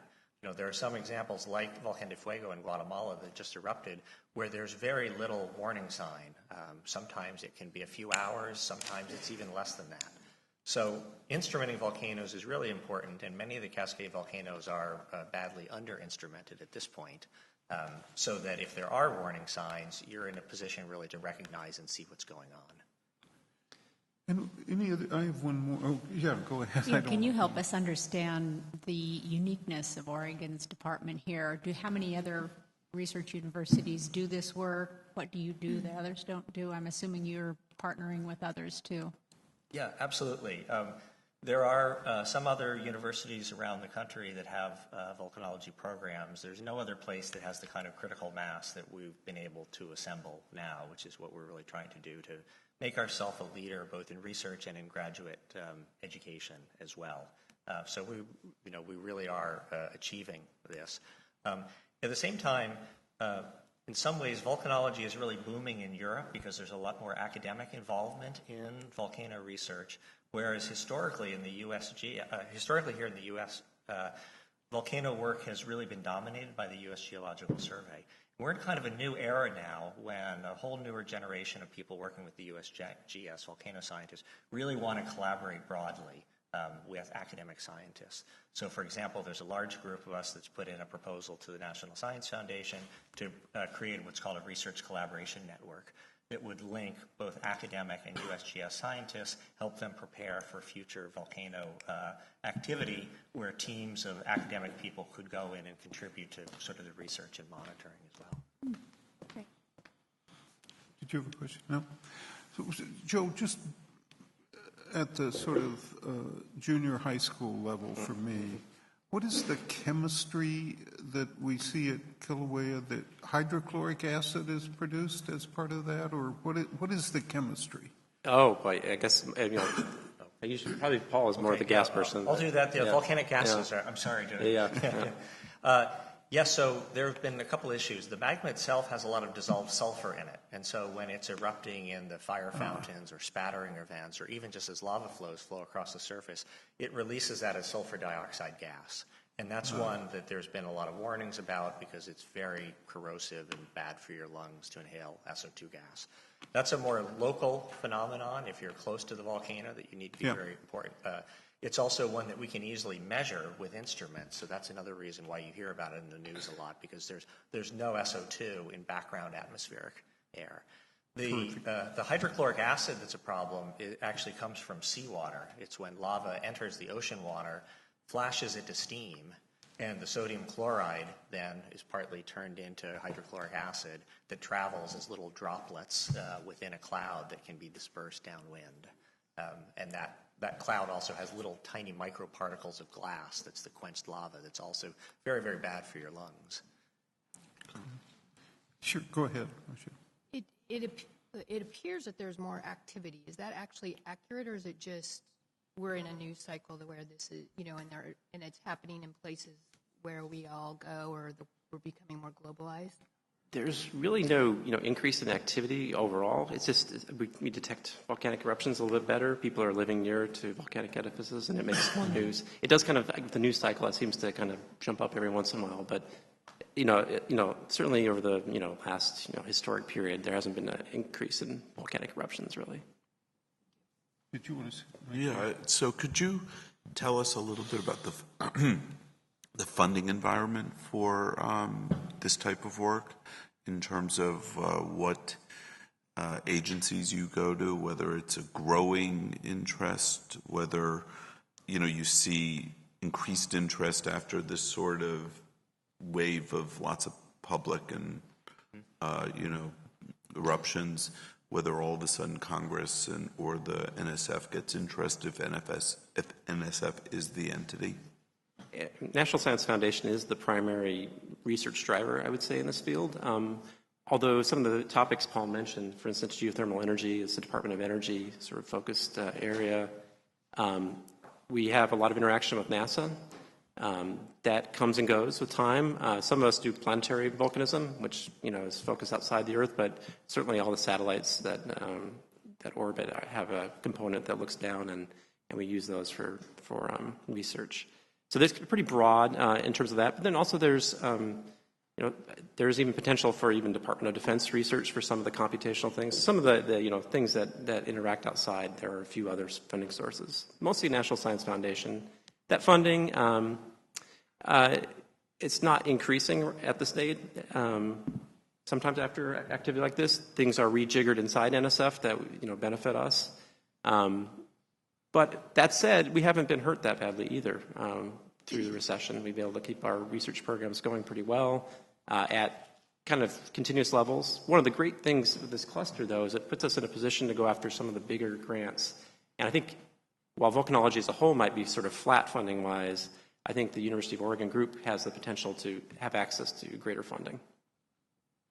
It's also a really good time within the U.S. volcanology community. There was a large National Academy meeting and a report that was put out recently about the future of volcanology and a recognition of a need to consolidate some programs within the National Science Foundation and really help to train the workforce of the next generation of volcanologists as well. So there's going to be a series of events, workshops, field courses, and other things. So there's a big effort ramping up of sort of pulling the broader U.S. volcanology community together to improve the field. I guess I would say one other thing, and that is so that's certainly the government funding, but when we think about geothermal energy and some of the ore deposit work that has to do with how magmas interact with fluids, that can largely be funded by private interests as well. Terrific. Well, thank you very much. And it's good to see you again, Paul, and welcome again, Joe. Thank you. Thank you. We really appreciate it. This is, as you know, each board meeting we have one of these academic areas in focus. And I think we learn a lot about the university in this process. So thank you again very much. We're going to turn next to the data science initiative. And Bill, I know I saw you here. There you are. Bill Cresco is going to take us through this. You'll recall that about 6 months ago or so, President Schill created this data science initiative and asked Bill Cresco to take the leadership in addressing the general question of what does the University of Oregon need to do and how do we need to do it to put ourselves in a competitive position in the data science field, and what do we, for our purposes, intend to include in data science, and how should we progress? And you heard yesterday from the provost that the initiative also is carrying the weight of assigning a number of FTE faculty to pursue the various parts of this, and it I think is well underway, and Bill's been leading this, I think, wonderfully as I can see. So we're anxious to hear about it, and welcome again, Bill. Great, thank you. Thank you for having me back. It was almost exactly 6 months ago to the day that I came and spoke to you about the initiation of the presidential initiative in data science. And at that point, I mentioned to you and told you about the next big push for the University of Oregon was, as Chuck was just mentioning, figuring out how we can actually uniquely position ourselves in the world. And to do this, we've actually been working with a number of faculty and other members from different constituencies at the University of Oregon to look outward and inward, to look at our areas of strength, where we can position ourselves, and also where we need to focus on to build. And so I'm really pleased to be here today to actually tell you about the hard work of this committee, looking at all of the existing efforts in data science that have been occurring at the University of Oregon, other places, and pulling those together into a vision for how we actually move from the initiative to implementation to be able to position ourselves in data science at the University of Oregon. So please feel free to interrupt me at any point. My goal today then is to step through primarily what the activities and the findings of the Data Science Visioning Committee are. And I'll just start off at this point by saying that this committee, as we'll talk about in a little bit, was charged with imagining numerous different scenarios by which we can actually achieve our goals of actually having a program, an institute, an ecosystem. Actually, the committee is starting to think about it at the University of Oregon in data science in ways that actually position us well within the world. So at any point, feel free to interrupt me. And the goal then at this point of the process is, as you'll see in a few minutes, is to actually transition from that set of recommendations that comes forward from our committee to campus leadership, to faculty leadership, to then think about the pros and cons of the different directions that could actually be taken, and then quickly turn to implementation and start building.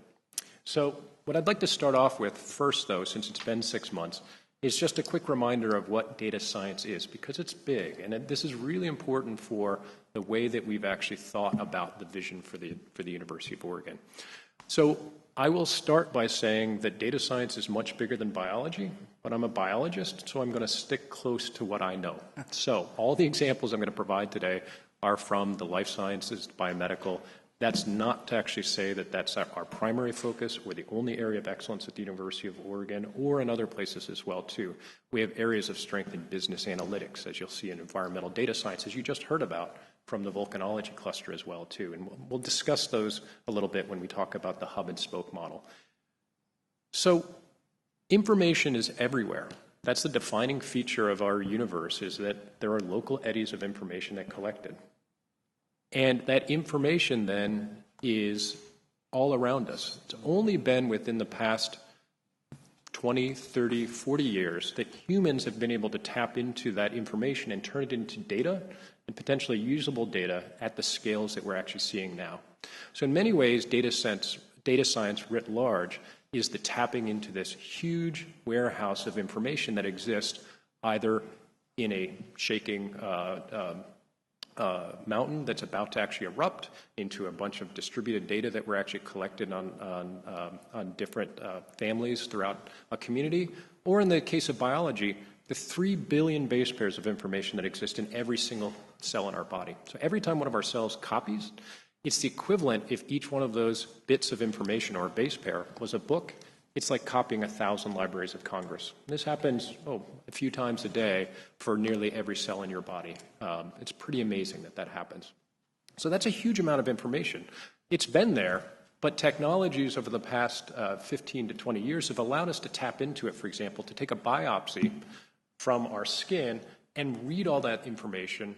But once we read it, it doesn't do any good unless we can actually analyze it, interpret it, and make a decision on what to actually do with that information. So data science is all about taking information and turning it into actionable knowledge.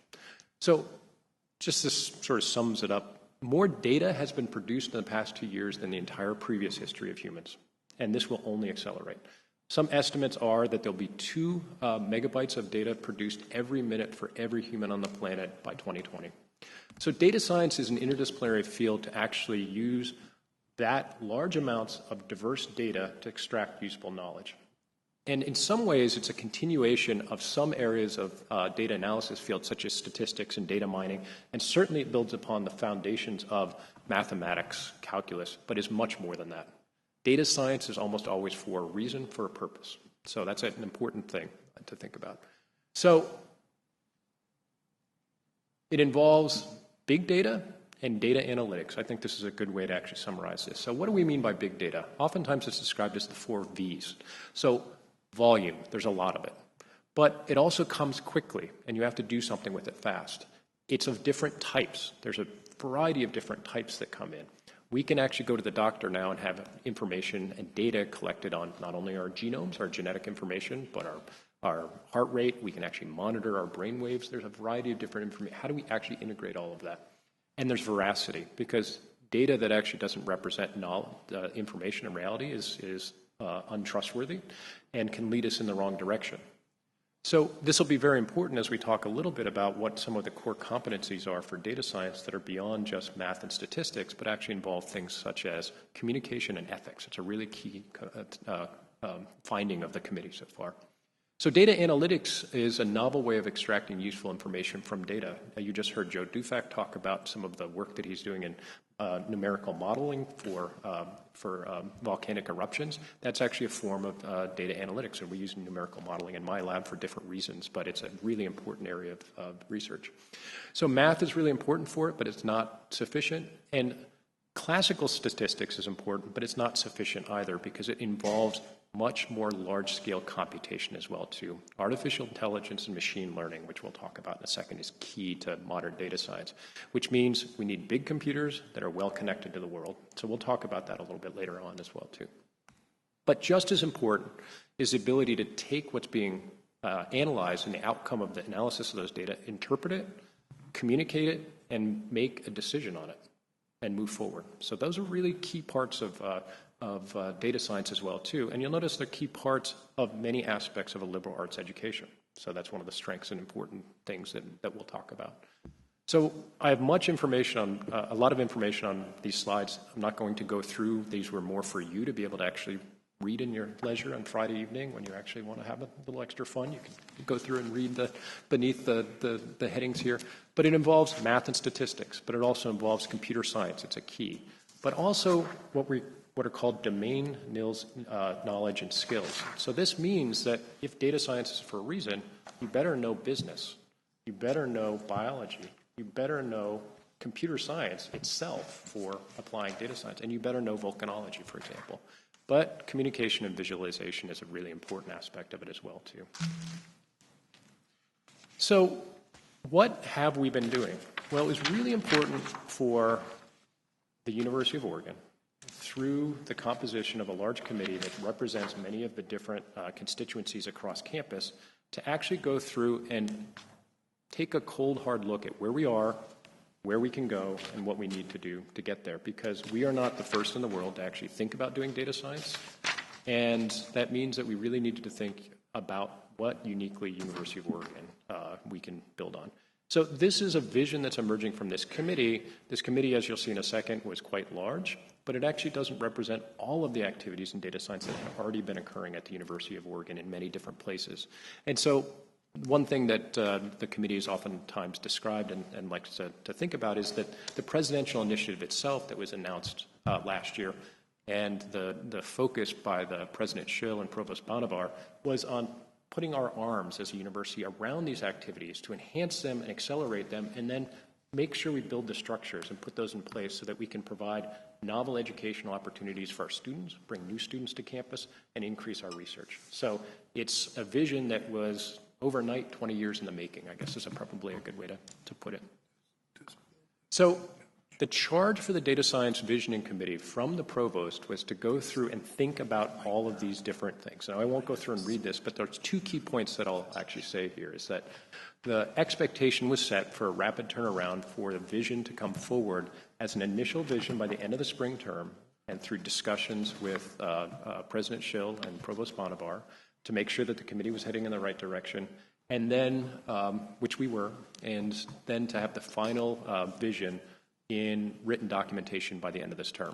And we are finishing up the document right now. So we're at 35-some pages as of last night, and we have a few more sections to finish. On June 11th, we will actually have our final committee meeting where we'll highlight the details. So what I'm going to do in the next few slides is highlight some of the core principles, the findings that we had, the core principles that then emerged from that for the University of Oregon, and some of the defining features. But there's no way that I could at this point actually present all of the detailed recommendations, for example, such as the undergraduate education models that we consider pluses and minuses of different approaches as well, too. But that'll be another nice document for you to read on the next Friday night when you actually have a little extra time. So this was a big committee. And you'll notice that this was drawn from across campus, and that's because data science is occurring in nearly every area across campus and nearly every area of society. So I won't go through and read these names, but you'll notice there's some very familiar ones to you. So Dean Nutter, Dean Sadowski, and, for example, CIO Mitten. It was really important for us to have these different viewpoints, as well as viewpoints of junior faculty, senior faculty from a variety of different places. And I actually really, really enjoyed the work of the committee over the last few months, because it felt very much like the work that we did originally on the Knight Campus for Accelerating Scientific Impact, where vision that's come out of this makes us realize that this is why we're at a university, because we share so many common goals of increasing the educational opportunities and research. And I'm really think that looking back 20 years from now, there will be several defining features of the rebirth of the University of Oregon, and the formation of the data science ecosystem at the U of O will be one of them. So, what did we learn?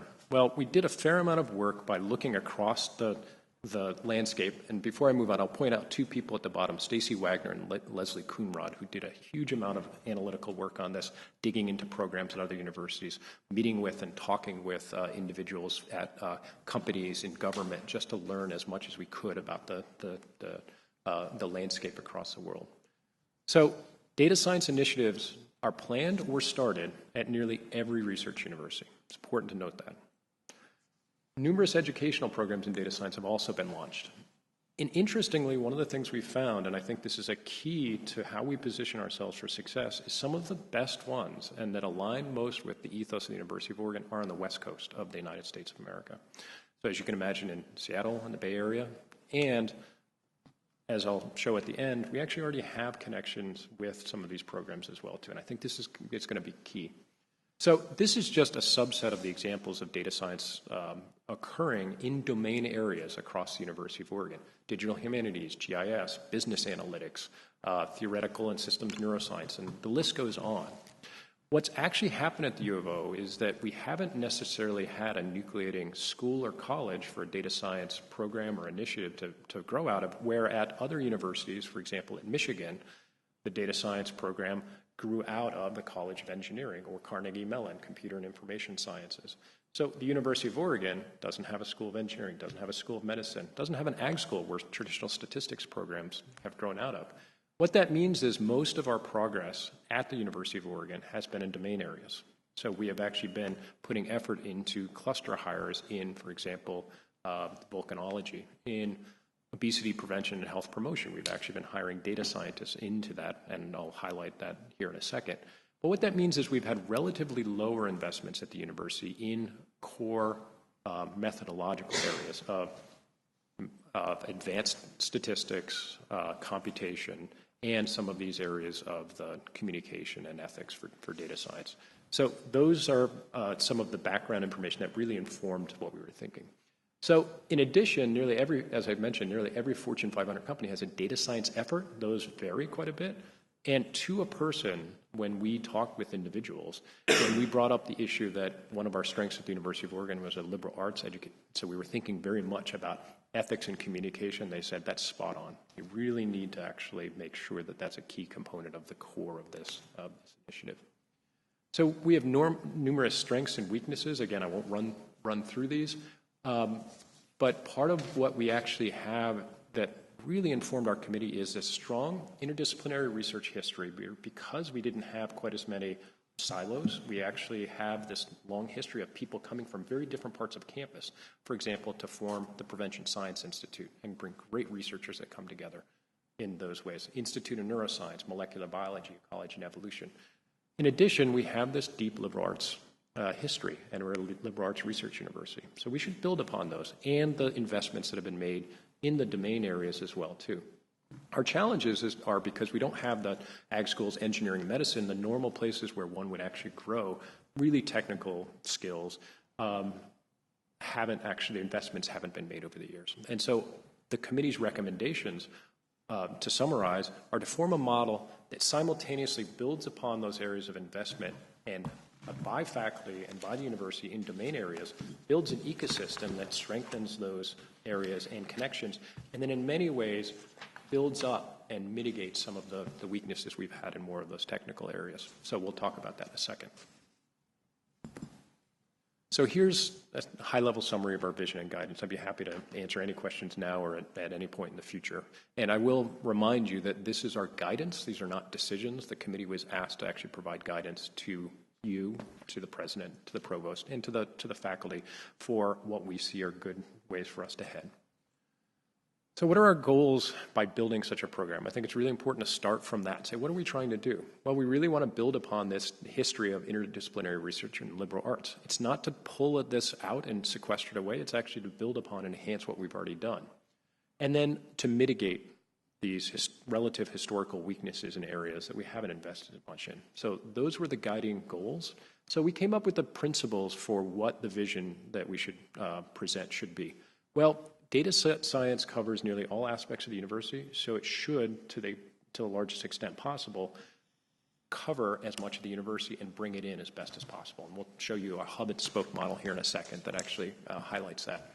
It should be large enough to grow interdisciplinary research efforts and thus the grant pace for new funding, educational opportunities for existing and new students, collaborative efforts with academic institutions and industry that we don't have right now, and should grow positive impacts on society. And a key defining feature of the guidance that's coming out of the committee is that this should not be rearranging the deck chairs at the University of Oregon. It should actually be growing the entire endeavor. There are students who don't look at the University of Oregon right now at the graduate and undergraduate level because we don't have activities in these areas.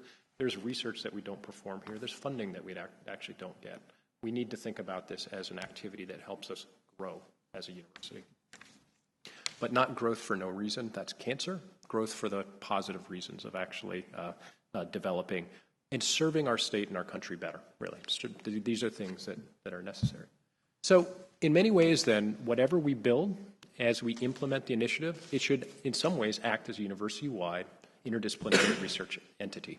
So that means that it supports existing and novel research at the University of Oregon, but it should really help develop novel streams of research that don't necessarily exist here. So enhance the research that's actually going on in our great institutes and using Data Science and Prevention Science Institute, but also develop new areas of research. But what we need to think about then is key areas or domains or categories of expertise. So we've got the domain strengths that I mentioned a second ago, but there's also the core methodological expertise in data science that will allow individuals to pivot, to actually work with one domain one day and then with another domain the next day.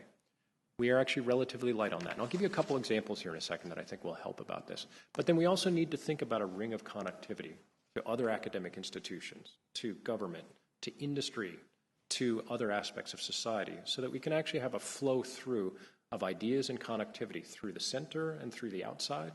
And in many ways, when we were developing the vision for the Knight campus, we thought about the impact cycle, and I'm actually thinking about this as a similar sort of situation here that involves a big swath of data science on campus. So this allowed us to develop this hub and spoke model, and I will say that the way it's presented right now with specific terms that are used for the spokes is because these can be identified as themes of existing efforts and research that are occurring at a campus. These are not necessarily saying these are the only spokes that should exist or the only ones that will exist in the future. Whatever gets built should actually support the ability to enhance these and other spokes that are actually components to it. So at the center is the methodology expertise that I mentioned a second ago, and we'll talk about a little bit more in a second. And then this ring around the outside of connectivity. So if things work well, we have ideas that might actually incubate in business analytics that actually interact with a computer scientist who's developing novel machine learning ideas that then intersects with companies on the outside and flows back through in a variety of different ways. So at the end of this, I'll come back and I'll talk a little bit more about what we think about and mean by environmental big data, business analytics, and social interactions and social impacts. But I'll take a couple seconds to focus on biomedical data science for a second, just to give you some concrete examples. So if we think about the hub in the middle here, the methodology expertise, an area that you probably have heard quite a bit about is broadly artificial intelligence, but more narrowly machine learning. So we, meaning humans, have actually gotten to the point where we can mimic the development of the human brain to develop computer algorithms called neural networks. And without getting into that specifics, those neural networks in many ways gather information from the world and get trained and then will change over time. So that is the definition of machine learning. And there's a variety of different branches of them. There's unsupervised learning, there's supervised learning, and there's this reinforcement learning that seems to be a really big focus of a number of different industries right now. In particular, there's a big group at Microsoft that's actually focused on this reinforcement learning. We have individuals at the University of Oregon who are focused on artificial intelligence and machine learning, but we need many more. It's a huge area. But so is responsible data analysis and data science. So it doesn't matter how well we can actually analyze data if we don't do it in an ethical and legal fashion. And if you're ever wondering whether this is actually a core component of doing data science and doing it well, all I have to do is say Cambridge Analytica or one of numerous other situations that have actually occurred recently. And one of our colleagues, who's actually on the committee as well too, philosophy professor Colin Koopman, wrote a beautiful article for the New York Times a few months back and actually highlighted the need for incorporating data science ethics as a central component of data science training. So you can think of that, this is a core methodology, is how do you actually, because the ethics apply to whether you're actually thinking about biomedical data, business data, environmental large data, it's all core to each of those. But so is communication. If you can't actually talk about what was found, and you're saying apples and everyone else is hearing oranges, it does no good. So visualization and communication of data is a core application of data science as well, too. So let me give you a couple examples of this. So let's just think about the hub and spoke model. And we'll move, in this case, we'll just have a very simple example where we're going to start on the ring, on the outside there, and move in. So we might have a situation where our colleagues at OHSU have a program called All in a Day, and they do. One of their big goals is to actually go through and be able to take a biopsy of an individual, take biological data from that, sequence the genome, go through and scan through that 3 billion base pairs and look for any changes that have actually occurred in that genome that then they can interpret and then communicate back to a patient and maybe make some statement about the likelihood that they're about to develop a melanoma. So to do that in 24 hours is a huge task. If you think about all the different steps that we just talked about, you have to do it ethically, you have to analyze it correctly, you have to communicate it well, and then you have to convey information that's actually usable. So at the University of Oregon, we actually have colleagues who are actually working in a specific domain of biomedical data science on a variety of different aspects of the ability to actually go through and gather this information. I'll just highlight two of many of them. So on the top, it's one of my colleagues, Jessica Green, who's actually a professor of biology and also a member of the Institute of Ecology and Evolution. A number of years ago, she and her colleagues actually developed a program called BioBE that focuses on gathering large amounts of data on microbes that exist within and on us and among us in built spaces, and how, for example, hospitals can be built different ways to actually then promote or prevent health, or actually promote health or disease. That involves large amounts of collection and analysis of data, and she uses advanced data analytic techniques. On the bottom is our new colleague, Andy Kern. Andy's actually our fifth of our hire in the obesity prevention health promotion cluster. We actually hired him away from Rutgers University. He's one of the world's experts in applying machine learning to large amounts of genomic data. So he will immediately be collaborating with the rest of the members of the cluster and other biologists at the University of Oregon and at Oregon Health Sciences University. So we have strengths in biomedical science in these areas in the domain. And we do have individuals who are working on these methodologies, but not quite as many. There aren't as many of them as we really would like to have at the university who could actually be focused on key areas of developing machine learning approaches, responsible data science, and communication as well, too. We're building in those areas, and I think it's really key that we're doing that, and I think it's important for us to invest in those areas. But to be able to build up in those areas means that Jessica and Andy and myself, because this is an area of work that I do, we will always be focused first on biological components of things. We'll actually be pushing data science forward, but it'll be within our domain. But these individuals that are working on the methodology here of machine learning, that machine learning approach could be working in collaboration with Andy Kern one day, but that individual who's actually developing those next, pushing forward artificial intelligence and machine learning, could be working with Joe Dufek a few months later. So in many ways, you can think about the hub as a roundhouse, if you think about trains, where ideas can come in and pivot and move out. And that's a great way to actually make connections in research and education across the university. Because fMRI data or magnetic resonance imaging data that's collected by a number of our researchers in neuroscience, in many ways that image analysis of the brain requires the application of machine learning to identify firing of neurons.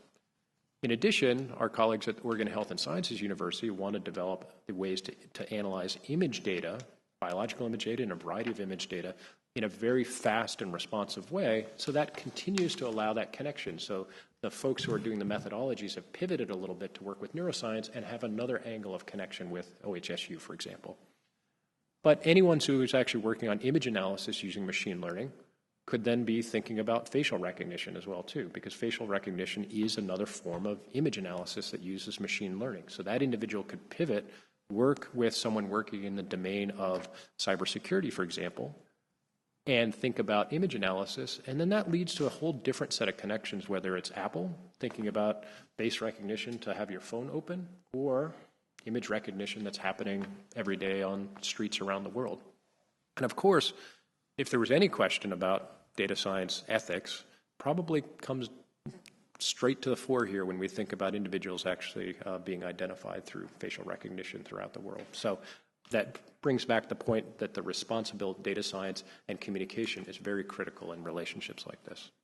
So I hope that actually gives you a sense of what we mean by the hub versus the spokes versus the ring of connectivity. So just to give you an idea of when we talk about these different areas, I give you a sense of biomedical data science. That involves a variety of different ways that data are gathered, genomic data, neuroscience data, a variety of different things like that. I think the environmental big data, you just saw a very good example of this. Humans are constantly gathering a distributed data for remote sensing, to monitor temperature changes, to monitor how the Earth is actually moving. And in many ways, we are getting better and better, to get back to your question, Chuck, about making predictions for the future because of the development of more advanced numerical models and modeling for the future. But those two things go hand in hand, to be able to gather more data and analyze it more quickly to make predictions. Business analytics, to go through and gather information on the market, your customers, to figure out very quickly how to get an unfair or a fairer competitive advantage in the marketplace. I can hear competitive advantage. That's right. It's fair. You're actually doing it. I can hear Dean Nutter in the back. And social interactions and social impacts. This is a huge area.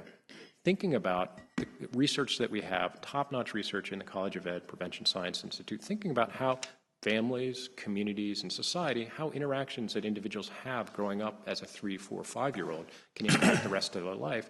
And very large amounts of data are being collected, for example, by my colleague Leslie Lev, who has this huge data set that she's working in collaboration with a number of research universities, 50,000 individuals that have actually been data collected on their social interactions, their biological data, to make inferences about how best to actually to raise children so that they grow up happy and healthy in the world, to not only treat diseases, but to prevent them before they actually happen. What's interesting about these spokes is they don't line up necessarily with traditional schools, colleges, or departments. So, for example, business analytics covers economics and the School of Business. Biomedical data science, we've got individuals doing biomedical data science at College of Ed, and College of Arts and Sciences. But the social interactions, social impacts, individuals in the law school, College of Ed. But there's a huge amount of research being done in the School of Journalism and Communication and the College of Design on how individuals interact in social networks and how that actually leads to understanding or misunderstanding, for example, in recent elections, things like that. So by actually having these spokes and defining them, not to be restrictive, but to be as pathways or avenues to actually bring people together, to develop and to increasingly put expertise into the methodology that can be rotating, that can actually act as a roundhouse, and then also to develop deeper and more connections out to that ring through industry, society, government, and other universities, will actually allow us to make a data science ecosystem at the University of Oregon that's not siloed, but builds upon the distributed strengths that we have here. Will this be easy or fast? No. Can we do it? Yes, we can. We just need to be very intentional about it, and I think this is a really key part about this is I don't think we can do it alone. I mentioned at the beginning that some of the best examples that we could come up with were data science programs and initiatives on the West Coast, and 2 of them actually happen to be at universities that we have long and deep relationships with. One's the eScience Institute at the University of Washington, and their motto is advancing data-intensive discovery in all fields. And probably the closest to the vision that emerged for us is the Berkeley Institute for Data Science at UC Berkeley. And it's really important to note that the Berkeley Institute for Data Science similarly covers a wide range of activities on campus in the way that we're actually thinking about as well, too. The single largest class at Berkeley right now, intro class for undergraduates, is Introduction to Data Science. So that just gives you an idea of actually the opportunities at the University of Oregon. So I think that we could be a good program by ourselves, but we can be part of a great network of data science programs on the West Coast. And what's really exciting for me is that we already have a set of connections that are built through research collaborations in surprising ways already between the Berkeley Institute of Data Science and the eScience Institute and folks who are actually at the University of Oregon, including myself, have connections with the Berkeley Institute for Data Science in ways that I think we can build out very quickly. At the same time, up and down the West Coast, we, as you know, have a backbone of information technology industry that we would be foolish not to really sort of align ourselves with more than we already have. To be part of this backbone of academics and backbone of industry up and down the West Coast, I think would be a great way for us to actually move forward very quickly and be part of a great network. But of course, we can think about our connections to the world, and I know that CIO Minton was here yesterday telling you about the activities for actually developing out the Oregon Fiber Partnership throughout Oregon. That's extremely important because we are in a beautiful place. Many of us, we love Eugene, Oregon. It's really nice here, but we're pretty isolated. So we need to make sure that we can get electrons back and forth very quickly. So the investments that have been made over the last few years in high-performance computing, the Talipus supercomputer that you heard Professor Wallace and Professor Dufek talking about, it's been extremely important across campus. But just as much are investments in connectivity throughout the state of Oregon, both academic and industry partnerships, and up and down the West Coast. There's growing focus and collaboration occurring between the University of Oregon and different programs called CENIC, which is a California network of high-speed internet, and the Pacific Northwest Gigapop. That's really important for us to actually be building out as we are. And it just goes to show when you have a great team of people like Jesse Minton, Steve Huter, Nick Maggio, David Conover, all focusing together as a team on thinking about how to build this out, all of a sudden we move from a dark hole between California and Washington to be part of this network up and down the West Coast. And that scenic connection will also be critical for us to connect through to this thing called Pacific Wave, which is an effort that's to actually support research and educational networks throughout the Pacific Rim. So where do we actually look? Well, we look here, north, south. We're literally in the middle. We are in the center of this West Coast strength, and looking to the east, of course, to Japan, China, Singapore. So making sure that as we build out our network and our ecosystem at the U of O, it's built out as part of this ecosystem of data science on the West Coast and up and throughout the Pacific Rim. So like I said, many of the specific recommendations from the committee on how to do this, how to actually develop an undergraduate program, what the graduate program would look like. Online education, for example, is a key component that we considered, and we think that the Data Science Initiative could actually really support the development of different aspects of online education here through these collaborations. That's beyond the scope of the talk today, but as I mentioned, we're just in the final stages of cleaning up our committee's report. And like I said, I was excited when I started, and I'm even more excited now than I was before, because I think we're at a turning point that 20 years from now, I and hopefully the rest of us will look back on and think about this being like a key point. So what's the timeline? Well, we're at the end of 2018. We're creating the vision. We have a vision that's emerged, and I think it's one that'll actually be very appealing, and as it already has been, but now we go through the process of making sure that it's vetted and approved and really embraced. I think that's a good way, by the rest of the campus. What that means, though, is we actually need to turn into an implementation phase. So I've been using the term initiative, but eventually we're going to have to call this something, so an institute program, something like that, because an initiative means we started, we created a vision. From here on out, now we build something. We actually build that thing. So taking the committee's report, we need to think about the initiation of the implementation plan. How do we actually build what we're going? So we've already started to do that by making investments in the relatively recently and officially in the institutional hiring plan, but that's been happening previously as well, too. We've been making hires in math and biology and computer science for a number of years. We as a faculty have been focused on these hires. But there's some key things we really need to think about is, well, what are some of the key space and resource needs to give us an identity? How do we actually then draw eyes to us, whether those be top world-class faculty members, top students? How do we actually support this program? How do we actually collaborate with the other schools and colleges across campus? How do we work with them to actually develop new educational approaches? So really the next 2 years we're thinking about, very quickly we can build out the research base by adding new faculty, graduate students, and then start thinking about developing those education, and at the same time develop those educational programs as well too. And that'll take a couple of years because to really sort of get those implemented, go up through the institution, up through the state appropriately so. But by 5 years from now, we should really be reaching maturity. And at that point, we will either will have succeeded or not. And there are a number of initiatives at other universities that have not succeeded. And we've tried to learn from those. And one of the main ways that they have not succeeded at other universities and institutes is they haven't truly embraced all of the partners who could contribute to the growth. And I think that's something that we'll need to keep an eye on at the University of Oregon, is to actually focus on all those areas where we already have buy-in by people actually voting with their time and their money, and build a structure that actually allows and supports those investments and hard work by people. But we really need to actually think about, at that point, we should have strong connections inside and outside the academy, up and down the West Coast, and then throughout the Pacific Rim. How do we know if we've been successful? Well, here's a series of them. We really need to think about it in terms of research, education, and then that connectivity. And instead of reading through those, I'll just put those up there for a second.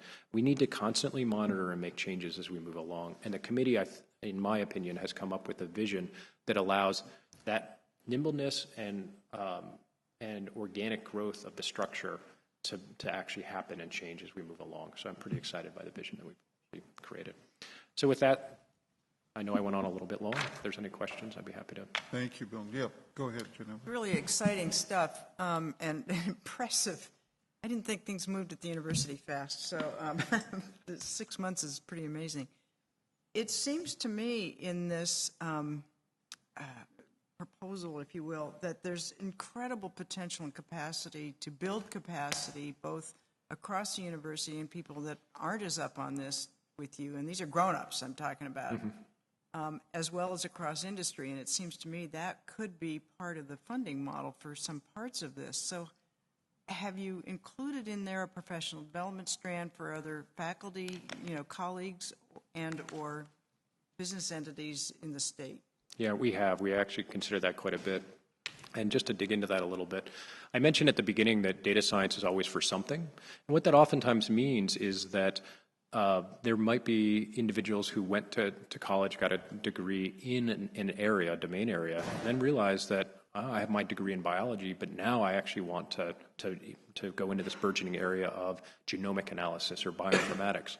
So there's a huge opportunity for us to actually have at a graduate level an accelerated degree program that's probably has an internship component to it, where people who actually have that domain knowledge then are polished with the data science aspect of it. And in many ways, the internship programs that we developed 6 months ago, I mentioned to you, our development of our bioinformatics and genomics master's program. And that really was the model for that component of the graduate education that we were thinking about, is that you had people that were very good at biology, but they just didn't quite know how to program the computer or do the statistics. And they just needed 9 months on campus and then 9 months internship, and then they are off and flying. I think there's a huge opportunity to on the one hand, you could say tap into that market, but on the other hand, just basically serve the needs of society to actually do that polishing education in data science on top of that domain understanding. That is exactly the same thing that could be said about someone who's in mid-career, who's been working for a long time and wants to go back to the university for some advanced education to actually go through and develop that next round of understanding in data science. And that doesn't necessarily need to happen locally. It could happen partly locally, but a lot of it could actually happen online. Yeah. And it doesn't necessarily need to happen through a degree program either. So you can have certifications as well too. So our committee's actually been considering that quite a bit. At the undergraduate level, we've actually been talking a lot about two different models, outside in and inside out. And to try to summarize it quickly, the program itself could develop pure data science at the undergraduate level, and then have flavors. So, for example, engineering school, I can think of the University of Pennsylvania, where I did my undergraduate degree, has a biomedical engineering degree. It's by itself in the engineering school. But other universities, and I think the vision we're thinking about here, and that's the inside out. So you're engineering for biology, engineering for aeroscience, engineering. It's all sequestered within the school. The outside in is a partnership between the faculty and other members of the Data Science Initiative to help grow the educational opportunities across campus, to say the School of Business would actually like to develop an advanced undergraduate emphasis or degree in business analytics. They will do it through the business school. College of Arts and Sciences will, in the biology department, there will be a data science for biologists. So that outside-in model allows that growth to actually happen by tapping into the new expertise that we have on campus, but does it through accelerating and enhancing growth that could happen in the existing structures that are on campus. So our report actually considers a variety of different options for this. So what we intentionally did is tried not to say specifically we should do this one thing or that one thing, but considered the pluses and minuses of a variety of different things. But it's a really good point. I think it actually provides a series of innovations in education that maybe we as a university haven't fully embraced. Other questions? It was a very thorough presentation, Bill. Other questions for Bill? Well, terrific. We look forward to hearing about it on a regular basis, and thanks for all the great work. Yeah. Well, thank to all of you for the support for this. It's very exciting to move to the implementation phase. Okay, thanks, Bill, very much.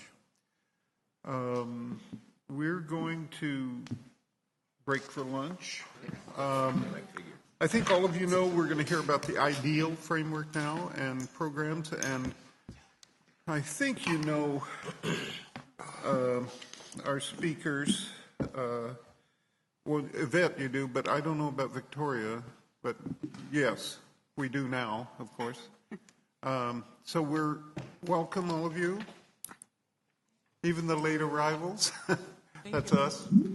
This is a really important part of the programs on the campus for all of our work in inclusion in particular. And I don't think you've come before our group before, have you? I don't think so. Oh, you did? We have. We presented on the IDEAL framework a couple of years ago. 2 years ago. Oh, yeah. Well, that's beyond my ability to remember. So That's understandable. So welcome and begin. We're ready. All right, we'll lead off with So I'll lead off. Thank you all so much for your work on this board and at the university. My name is Vicki DeRose. I'm a faculty member. I've been a professor of chemistry for about 22 years now. And just this last fall, joined the Division of Equity and Inclusion as an associate vice president and the director of the Center on Diversity and Community. And my role in this presentation is simply to remind you or introduce the units of this Division of Equity and Inclusion first. So we have the Center for Multicultural Academic Excellence and the Multicultural Center. These two units are more student-facing. They're centered in Oregon Hall and the EMU, and they're important to the success and the experiences of our undergraduate students. We have the Center on Diversity and Community, CODAC. That is a group that is more focused on graduate students and on faculty and on working through issues of equity and inclusion and laying bedrock for them. And that, of course, is all under the Office of the Vice President for Equity and Inclusion, which Yvette is leading. So the second slide of this presentation, we take a look at this slide. This is a deceptively simple slide. So it's going to make you feel bad because here on the left is a cup of coffee. In the middle, a little bit hard to see, this is a umbrella with rain falling on it. And on the right here is a group of students, presumably at a sporting event, although I'd love to see it at an academic event, all excited and throwing the O. And the point of these three images, left, middle, and to the right, is these are all things that are commonplace at the university. We have our cup of coffee. We have rain in the summer, in the winter time. We have students who are excited about academics and excited about the sporting events. And this is commonplace. Our role in our office is to make equity and inclusion commonplace, be part of the fabric, be as common as your morning cup of coffee, be as common as your sporting event, be as common as the rain. So how do you do that? You have to have a underlying set of policies and practices that are often hidden in our daily lives, but are the things that really hold this concept of equity and inclusion up. And by creating this bedrock, this this thread of equity and inclusion throughout the campus. We are a campus that is then resilient to other things that happen around the country. So if something rocks the country, if some controversy rocks the country, if some controversy rocks Oregon, if something happens on our campus, if we have this thread, this commonplace activity of equity and inclusion, these practices in place, then we can weather those things. And in fact, we can build on them and learn from them. But if we don't have this foundation, then every single one of those events rocks us to the core. And so one of the goals of our office is to keep our campus resilient in these properties of equity and inclusion. And my colleague now, Leslie Ann Petard, will continue to tell you how we're doing that. Thank you. Good afternoon. I am Leslie Ann Petard, Assistant Vice President for Campus and Community Engagement. I'm Director of Programs for the Center for Multicultural Academic Excellence and the Multicultural Center. And my opportunity here in front of you this afternoon is to talk a little bit more about the context of the work that we do, or the context in which the work that we do is happening. And it is in fact true that our context is complex. We are indeed living in historic times here on our campus, in our local community, across our state, regionally, nationally, and globally. Examples include the Me Too movement, where we're talking about equity largely for women in participation, issues of sexual harassment, Black Lives Matters, of course, playing out. We're seeing that in the NFL conversation. Our Dreamers students are living with concerns of immigration and status, and our LGBTQIA community is also leveraging issues of equity in our society. So these global movements are indeed happening here too on campus and having both positive and negative impacts on our experience. To respond to these historical and complex pressures, DEI functions as both a catalyst and a nerve center, not in isolation or just on campus, to address these issues through our academic mission and our campus leadership. Importantly, our work positions campus members and shareholders to be ambassadors of these issues, not just in UO buildings and classrooms and in laboratories, but across the world. Our work is to strengthen campus consciousness through capacity building, research activity, and policy guidance. We help members and shareholders best respond to these complex mandates. Our strategy is driven with laser focus on ideal implementation. Ideal implementation intends to embed these pillars of inclusion, diversity, evaluation, achievement, and leadership into our daily practice, advanced through three key elements: embedding, aligning, and mobilizing. Ideal must be embedded in the local and central levels of campus. We provide direct support to each school college's diversity action plans, shorthand DAPs, ultimately emboldening local control and creativity. The DAPs help DEI remain intimately connected to campus's needs and priorities. This strategic approach helps us align those principles across a shared campus-wide framework. We realize that each DAP is unique and aligned to each unit in school while remaining centrally focused on ideal. We are proud of what we have achieved to date, although we realize there is much more work to do, requiring mobilization. We need all members of campus to do their work and to be activated around their DAPs. In DEI, we continue to build our capacity we continue to build our own capacity and further understand how best to do that in support of our members and shareholders. Across these three elements of embedding, aligning, and mobilizing, DEI serves campus by providing assistance, supporting DAP leads through their pinch points. We regularly check in with deans, vice presidents, and directors who are directly engaged in ideal implementation. DEI also supports the DAP working groups. Those are defined by the common needs of the diversity action plans and were further detailed in your supplemental materials. Our trifecta strategy assists the UO remain efficient, coordinated, and resourced. We know our strategy is impactful.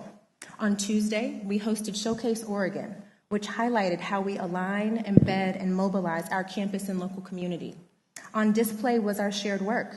We had more than 40 submitted diversity action plan posters, hosted 9 diversity action plan talks, DAP talks, and had several student leader panels intending to highlight our ongoing efforts and priorities and making diversity, equity, and inclusion truly commonplace here at the UO. Thank you.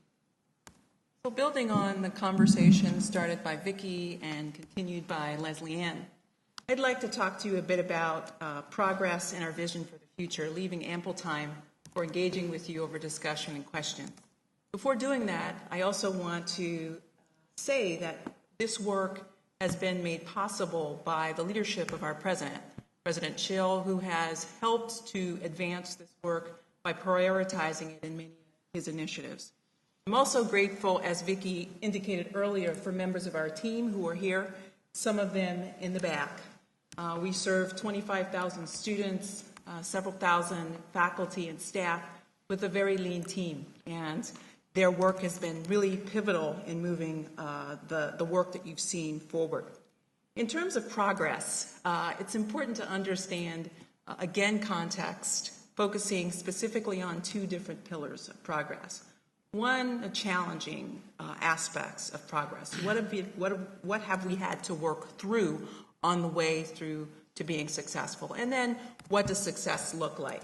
Since you can read, I will just point out two challenges. The first has been mentioned by both Vicki and Leslie Ann already, and that is the national climate. And that's why it's so important for us to think about equity and inclusion as something that has to be embedded in the daily processes of the university, in the policies and the structure, the way that we do our work and the way that we consider ourselves.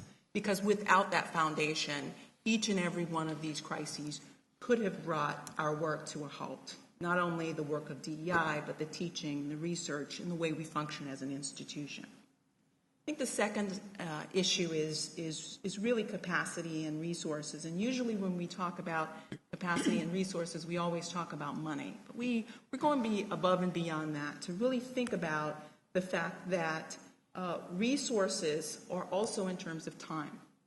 So we have staff and faculty and students who are here to study, who are here to teach and engage in research.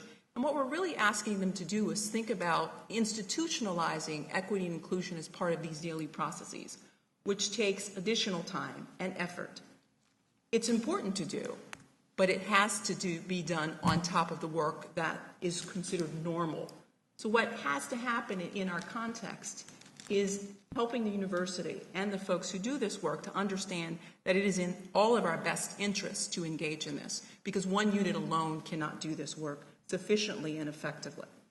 Moving beyond those challenges to some of the successes.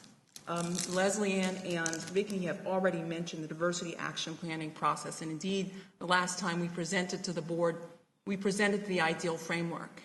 And right after that, with the President's leadership and the participation and collaboration of our deans and vice presidents, we were able to move that work forward. In addition to that, though, we'd like to point out two additional successes. One is statewide and national influence and impact. And you might ask yourself, what does that look like? In terms of statewide influence, our office and the people who work in our office have been called on time and again by the governor's office to help move initiatives forward like student success, which is of national interest, not only in America, but also globally. People are asking themselves, what is the value of higher education and how can we situate and leverage the resources of the institution to facilitate student success? And so we have people in our office who have been called upon by the governor, by the HEC, to work on committees to leverage the innovation that is occurring at the University of Oregon in a statewide way.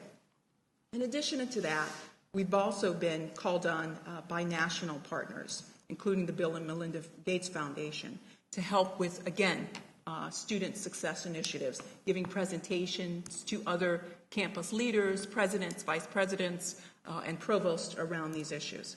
So the University of Oregon is not only doing the work, but being recognized nationally for that work as well. We also say that the work of diversity, equity, and inclusion is not only about the head. In other words, the way we think, the way that we organize, not only about the hands, how we do our work, but it's also about the heart, the values that guide and motivate the work and the outcomes that we want. And toward that end, we have seen a shifting of the atmosphere, the way in which people engage the work. When we first started talking about the LACE framework, love, authenticity, courage, and empathy, folks were saying, what does love have to do with the work of the academy? And we say it has everything to do with the work of the academy. And more we see our faculty and our staff and our students using that term to describe the importance of patience and forgiveness and community building, because all of those things are important to engaging students in success and to retaining the very good faculty, staff, and students that we have here. Authenticity has been another part of that value, that LACE framework, really allowing people and creating the space for people to bring their whole selves to this community and engaging that way to further the academic mission of the institution. Courageousness has been another part of that value, that LACE framework, this idea that even if you are afraid, do it afraid, or to go unafraid into the new and challenging aspects of the world, because we are preparing our students to lead on a global stage. And then finally, this notion of empathy, that the idea that we need to really help folks to understand how to think alongside of others, that you may not understand their perspective, but be willing to think about their perspective as part of being a part of this larger community, bringing about what we consider an ethic of care. So moving forward then in terms of these challenges and successes, we'd also like to talk briefly with you about our vision for the future. We have, with the help of our campus partners, worked on, thank you, Leslie, worked on best practices and institutionalizing these diversity action plans across campus. In fact, we've come up with a new term called Daptivation, marrying both the diversity action plan and activation, and we thank Leslie Ann for that wonderful coined term, Daptivation. You should have in front of you actually t-shirts. We've been pinching pennies and saving our funds to actually provide the university leadership and those who've been working in the field on the DAPs with something that brings the work together. And so on the back of those t-shirts is the ideal framework. And that's what we've been doing in large measure, institutionalizing that work to create this more welcoming, inclusive, diverse, and healthy environment. So what's been the result? And what do we want to see as the result for the future? The first is that right now we're really working hard to make the University of Oregon a destination of choice for the best faculty, staff, and students from around the world. We not only want this university to be that place where they come, but a place where they stay. And so that magnet, when they hear the University of Oregon, when they see the O, they think of us as the best place to be in a broad and inclusive way. Secondly, we also want to continue our work in climbing to be a national leader for creating promises and practices around issues of equity and inclusion. And just a reminder of what equity and inclusion mean. Equity is this idea of fairness, removing barriers to access and opportunity. And then this notion of inclusion is not just symbolically representing people of difference, whether that's ideological difference or cultural difference or experience, but really including them, making their opinions, their contributions part and parcel of the decision-making processes of the university so that they're being impactful. We want to become a leader, more of a leader than we already are in these processes. And then finally, since the institution is an educational institution poised and focused on this notion of higher learning and education and lifelong learning, we want this place to be more of a self-enforcing community, so that we're not just embedding, but through the embedding, that becomes reinforcing and driving even new change and more promising practices into the future.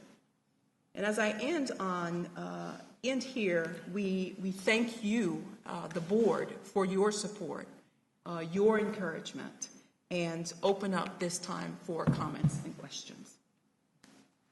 So are there questions for Victoria or Leslie Ann or Yvette? Can you talk about, you said in the write-up, you talk about requiring units to set goals for diversity, equity, and inclusion. How are you, diversity is easy to measure. How are you measuring the other two, equity and inclusion? So I will lead off, but then Leslie Ann and Vicki should chime in as well. What's important to point out as a prelude to answering your question is that each of us has been working with various units on campus, so that looks differently depending on what we're doing. The first thing to say is that the university has these broad goals through the IDEAL framework: inclusion, diversity, evaluation, achievement, and leadership. And that we've also allowed each of the units to have a bit of local control to decide what they need to do in ways that will move their unit forward. And so the first issue, or the first aspect of measuring, occurred last summer when we actually looked at all of these diversity action plans. And you will see that one of the measures is evaluation. So for each of their tactics, they had to list a mechanism for measuring. If they, for example, said we want to improve the recruitment of a particular group or the retention of a particular group, we asked them to indicate how they were going to measure that.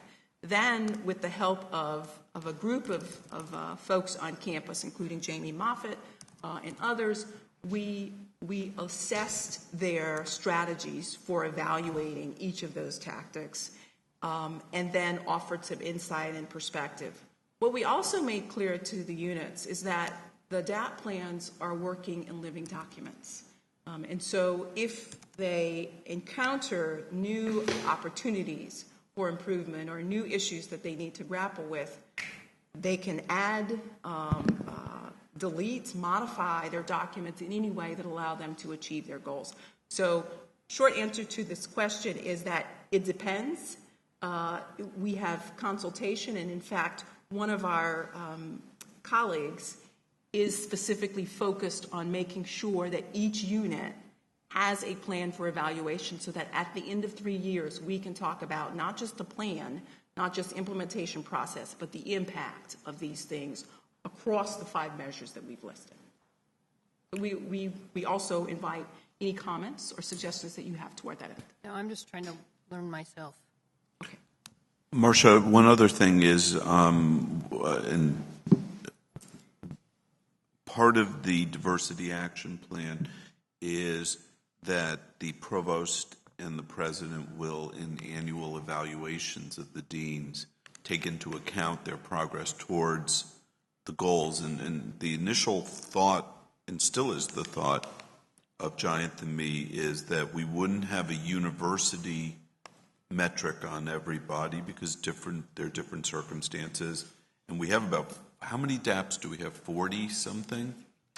We had 42 exhibits. We have 35 DAPs. 35 DAPs. So, and there's a vast difference between the library and CAS and, the music school of music and dance in my office, right? Different sizes, different types of people.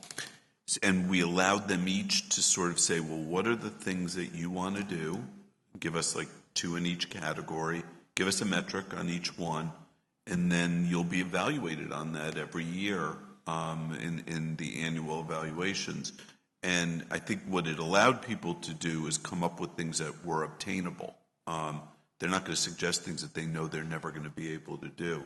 I think your question, which was a good question, and maybe we can give you some examples from the DAPs, because I think you said diversity is easy. You can just look at a statistic. How do you create a metric for inclusion? And we can give you some examples. I'm partly asking, so I'm trying to figure it out. Right. So we can give you some ideas about what some of our units did, because they each had to do something in that because they each had categories, and so they might have picked very different things that they wanted to achieve, but they had to attach a metric. And I think Yvette's office went back and forth on these metrics. That was probably the hardest thing, is to get something that you could measure reasonably. It's not going to be precise, right, but get something. But that was important to us. Joe? Yeah. We heard earlier from incoming President of the Senate, Bill Harbaugh, who in his comments mentioned concern about retention and having exit interviews. So it's one thing to work hard to be more diverse, and it's another to keep and also learn from those that may leave. Do you have any concerns about, are we conducting exit interviews? Do we have concerns in this regard? And what are we learning from folks that leave the university? So the exit interviews at the University of Oregon, at least at this particular stage in time, that process is a work in process. My understanding is that as a result of some of the DAP work, there are some pilot programming efforts being engaged with respect to exit interviews in HR. Perhaps Jamie would like to address that issue. But in addition to that, one of the things that we've really been doing, and I think that particular issue of sort of exit interviews pertains particularly to faculty and staff. But I'd also like to comment on what we're trying to do and what we've been doing actually very well in the Center for Multicultural Academic Excellence with respect to student retention. We have advisors there, and we have a system of programming there that actually allows us to engage our diversity excellence scholars in programs and interventive advising, so that if you look at the data included in your supplementary information, you'll see that many of our students who are part of CMA and the Diversity Excellence Scholarship Program are being retained because of those efforts. In addition to that, the diversity action planning process is also thinking about and working on stay interviews, because in addition to finding out what's happening when people leave, we also want to find out why people stay and do more of that. And so that's another component of that. Jamie, would you like to? Yes, so what I can share is as part of our DAP for Finance and Administration, we did start this past year within Finance and Administration doing offering exit interviews basically for everybody in the portfolio, and it was a combination of surveys and then in-person interviews for people that wanted to take advantage of that. I do think it's another just great way to get feedback on issues, and it's one way to get feedback. We get feedback through a lot of mechanisms. The thing I would emphasize is the point that was just made is that when I went around and talked with staff across the portfolio, they were happy we were doing that, but the big feedback was, okay, how about if you do more interviews of those of us who aren't leaving? And that leads to the kind of stay interview / campus climate survey work that we're going to be doing moving forward. Vicki and Leslie, anything to add? Not really. Ginevra, you had a question? You want to follow on the same? Go No, ahead. mine's a different one. Oh, okay. I had a slightly different. Hi, neighbor. Tell me a little bit about what's happening with folks with disabilities in terms of your thinking around diversity, equity, inclusion at this point, because it's almost like that's the hot topic of 30 years ago that's gone by the wayside. But what's happening in terms of that focus too, that lens? Sure. We have a number of different strategies related to issues of disability, but it's important to say that because of a variety of issues, disability is one of the many things that we focus on. So first is our partnership with the Accessibility Center, which is part of the undergraduate studies aspect of the way that we engage students on our campus. The second aspect of our work deals specifically with engaging faculty and staff in strategies around these issues. So the University of Oregon facilitates strategies groups with a variety of different interest groups on campus along racial, religious, and disability interests. And so we have a working group with faculty who are engaged in helping us to better understand how it is that we take care of faculty and staff along these issues. In addition to that, each of the DAPs has an opportunity to engage in disability work and disability planning and processes along that perspective. It is an area that we are engaged in, but would like to do better in the future. Are there things that we can add?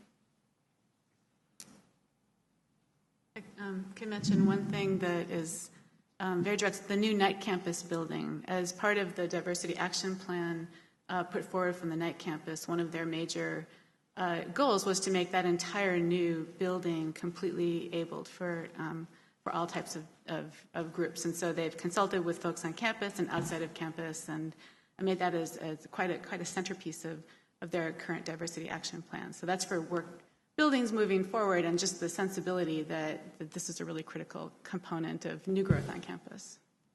I would just add to that, especially referencing back to this piece of retention and the Center for Multicultural and Academic Excellence. Another piece of ability that we're seeing is our own mental emotional ability. Wellness has also very much risen to the top in our sense of concern and ensuring that folks are safe and well and able to thrive on our campus. Mike, if we look at the race ethnicity composition, the deans really stand out as where you've got the highest concentration of people of color. I'm curious what strategies, because I remember when I was my past service, I don't think that was. I would imagine this has increased dramatically over time. So I don't recall when I was a trustee on the foundation that we had that level of diversity.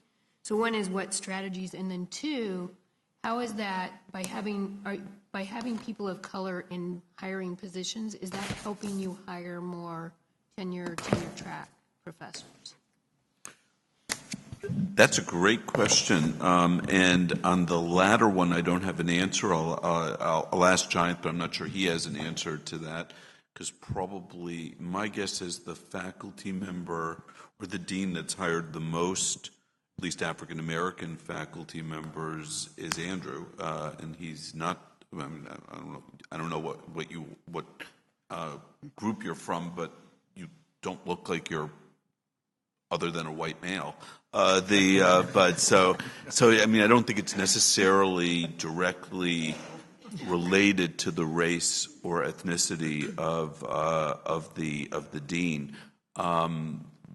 And one of the tools that Andrew has used is a Black Studies program as becoming a magnet for people to apply for positions.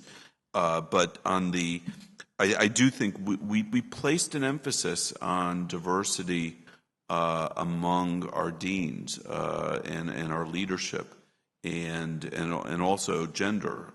Now, as we did that, I'd like to say that was all part of a plan that we came into. At some point you adapt, and I think that I remember at one point when I came.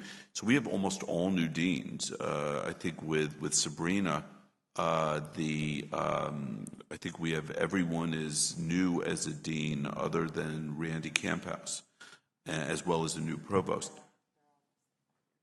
Pardon me?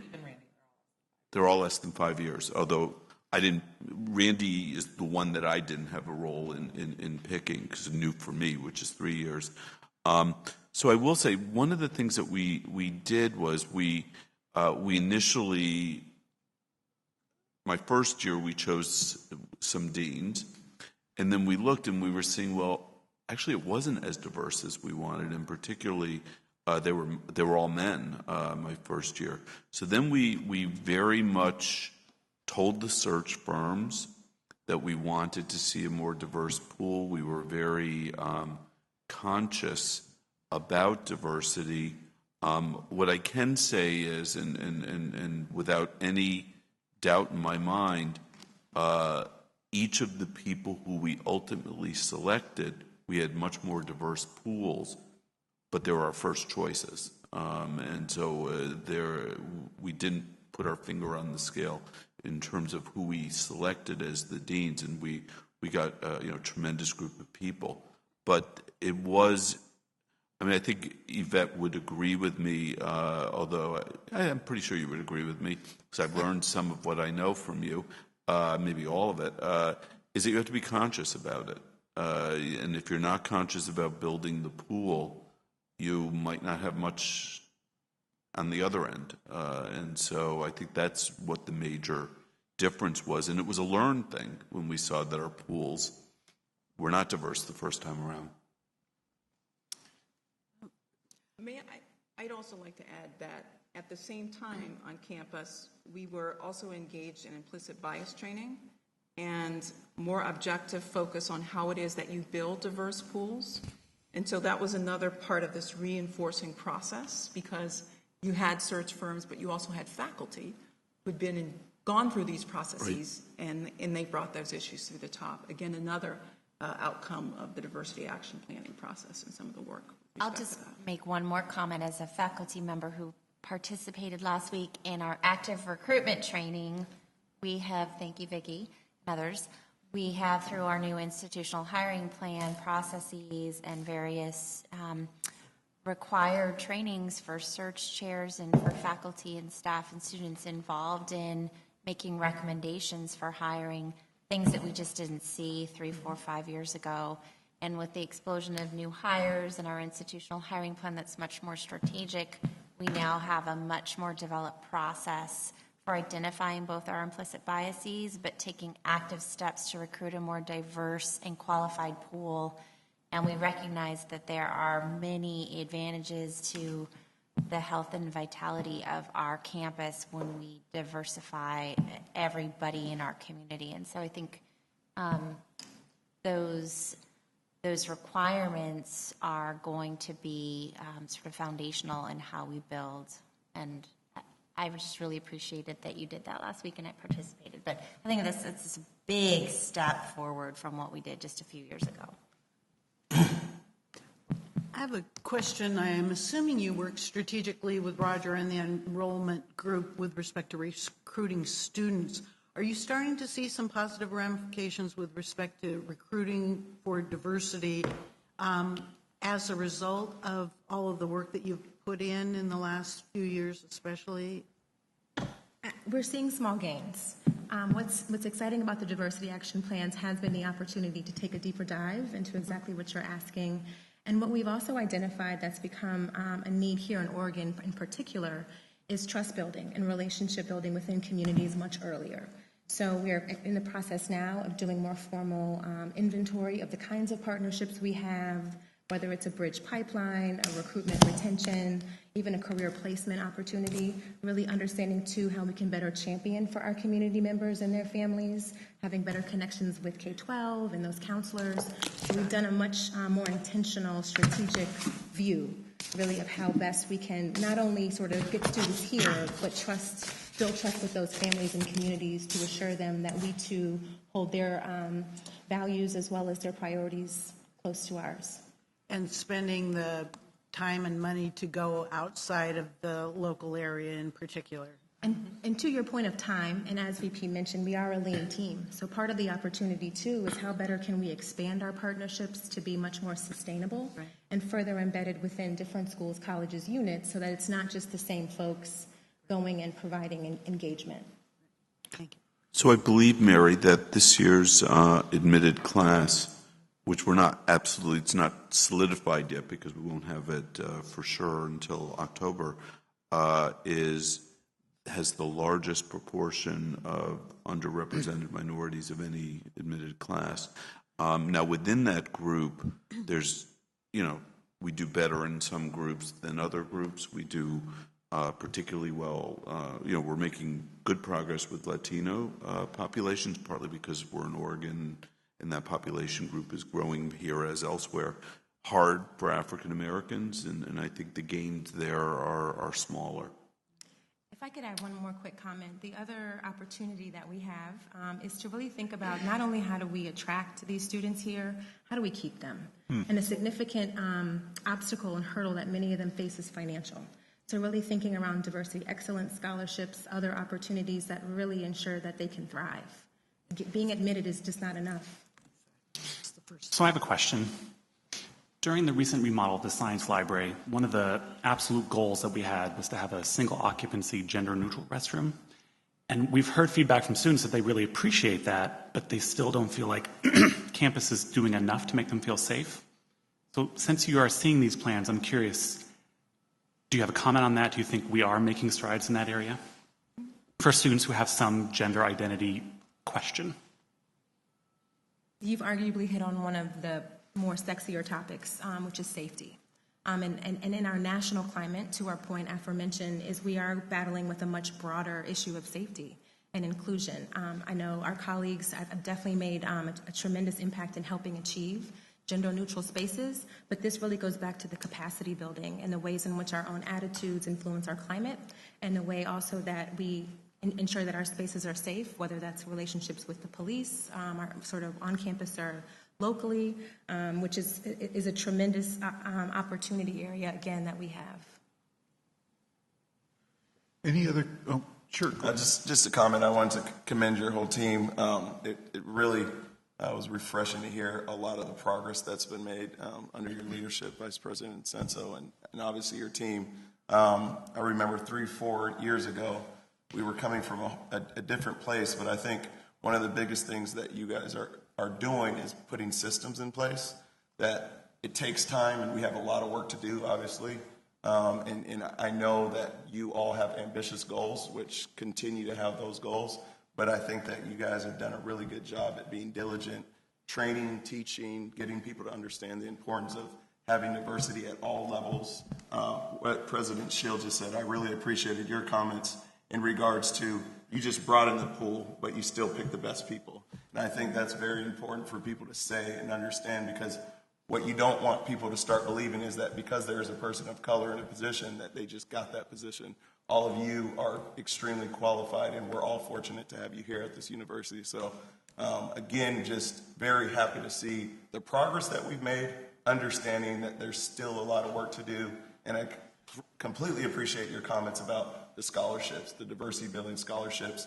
I remember coming in as a freshman, the majority of my friends that were African American had that diversity building scholarship, and it was a really good scholarship. And I've had long-term relationships with a lot of those individuals, and it just gave them the opportunity to be able to be here. And they're all still strong Oregon supporters. So, thank you very much for your comments and your great work. Yvette, what year did you come here? August in 2012. Boy, I agree. Congratulations. You're making great progress. You and your staff. We have a good team, and I'm very fortunate. I would say you that. do, but yes. Thank you. Thank you. Any other questions for any of the ladies that are at the table here? Okay, thank you very much. Thank you. Are you ready? I'm ready. We're the next topic we're turning to, and is the last topic, is the honorary degrees conferral question. And President Schill, it's yours.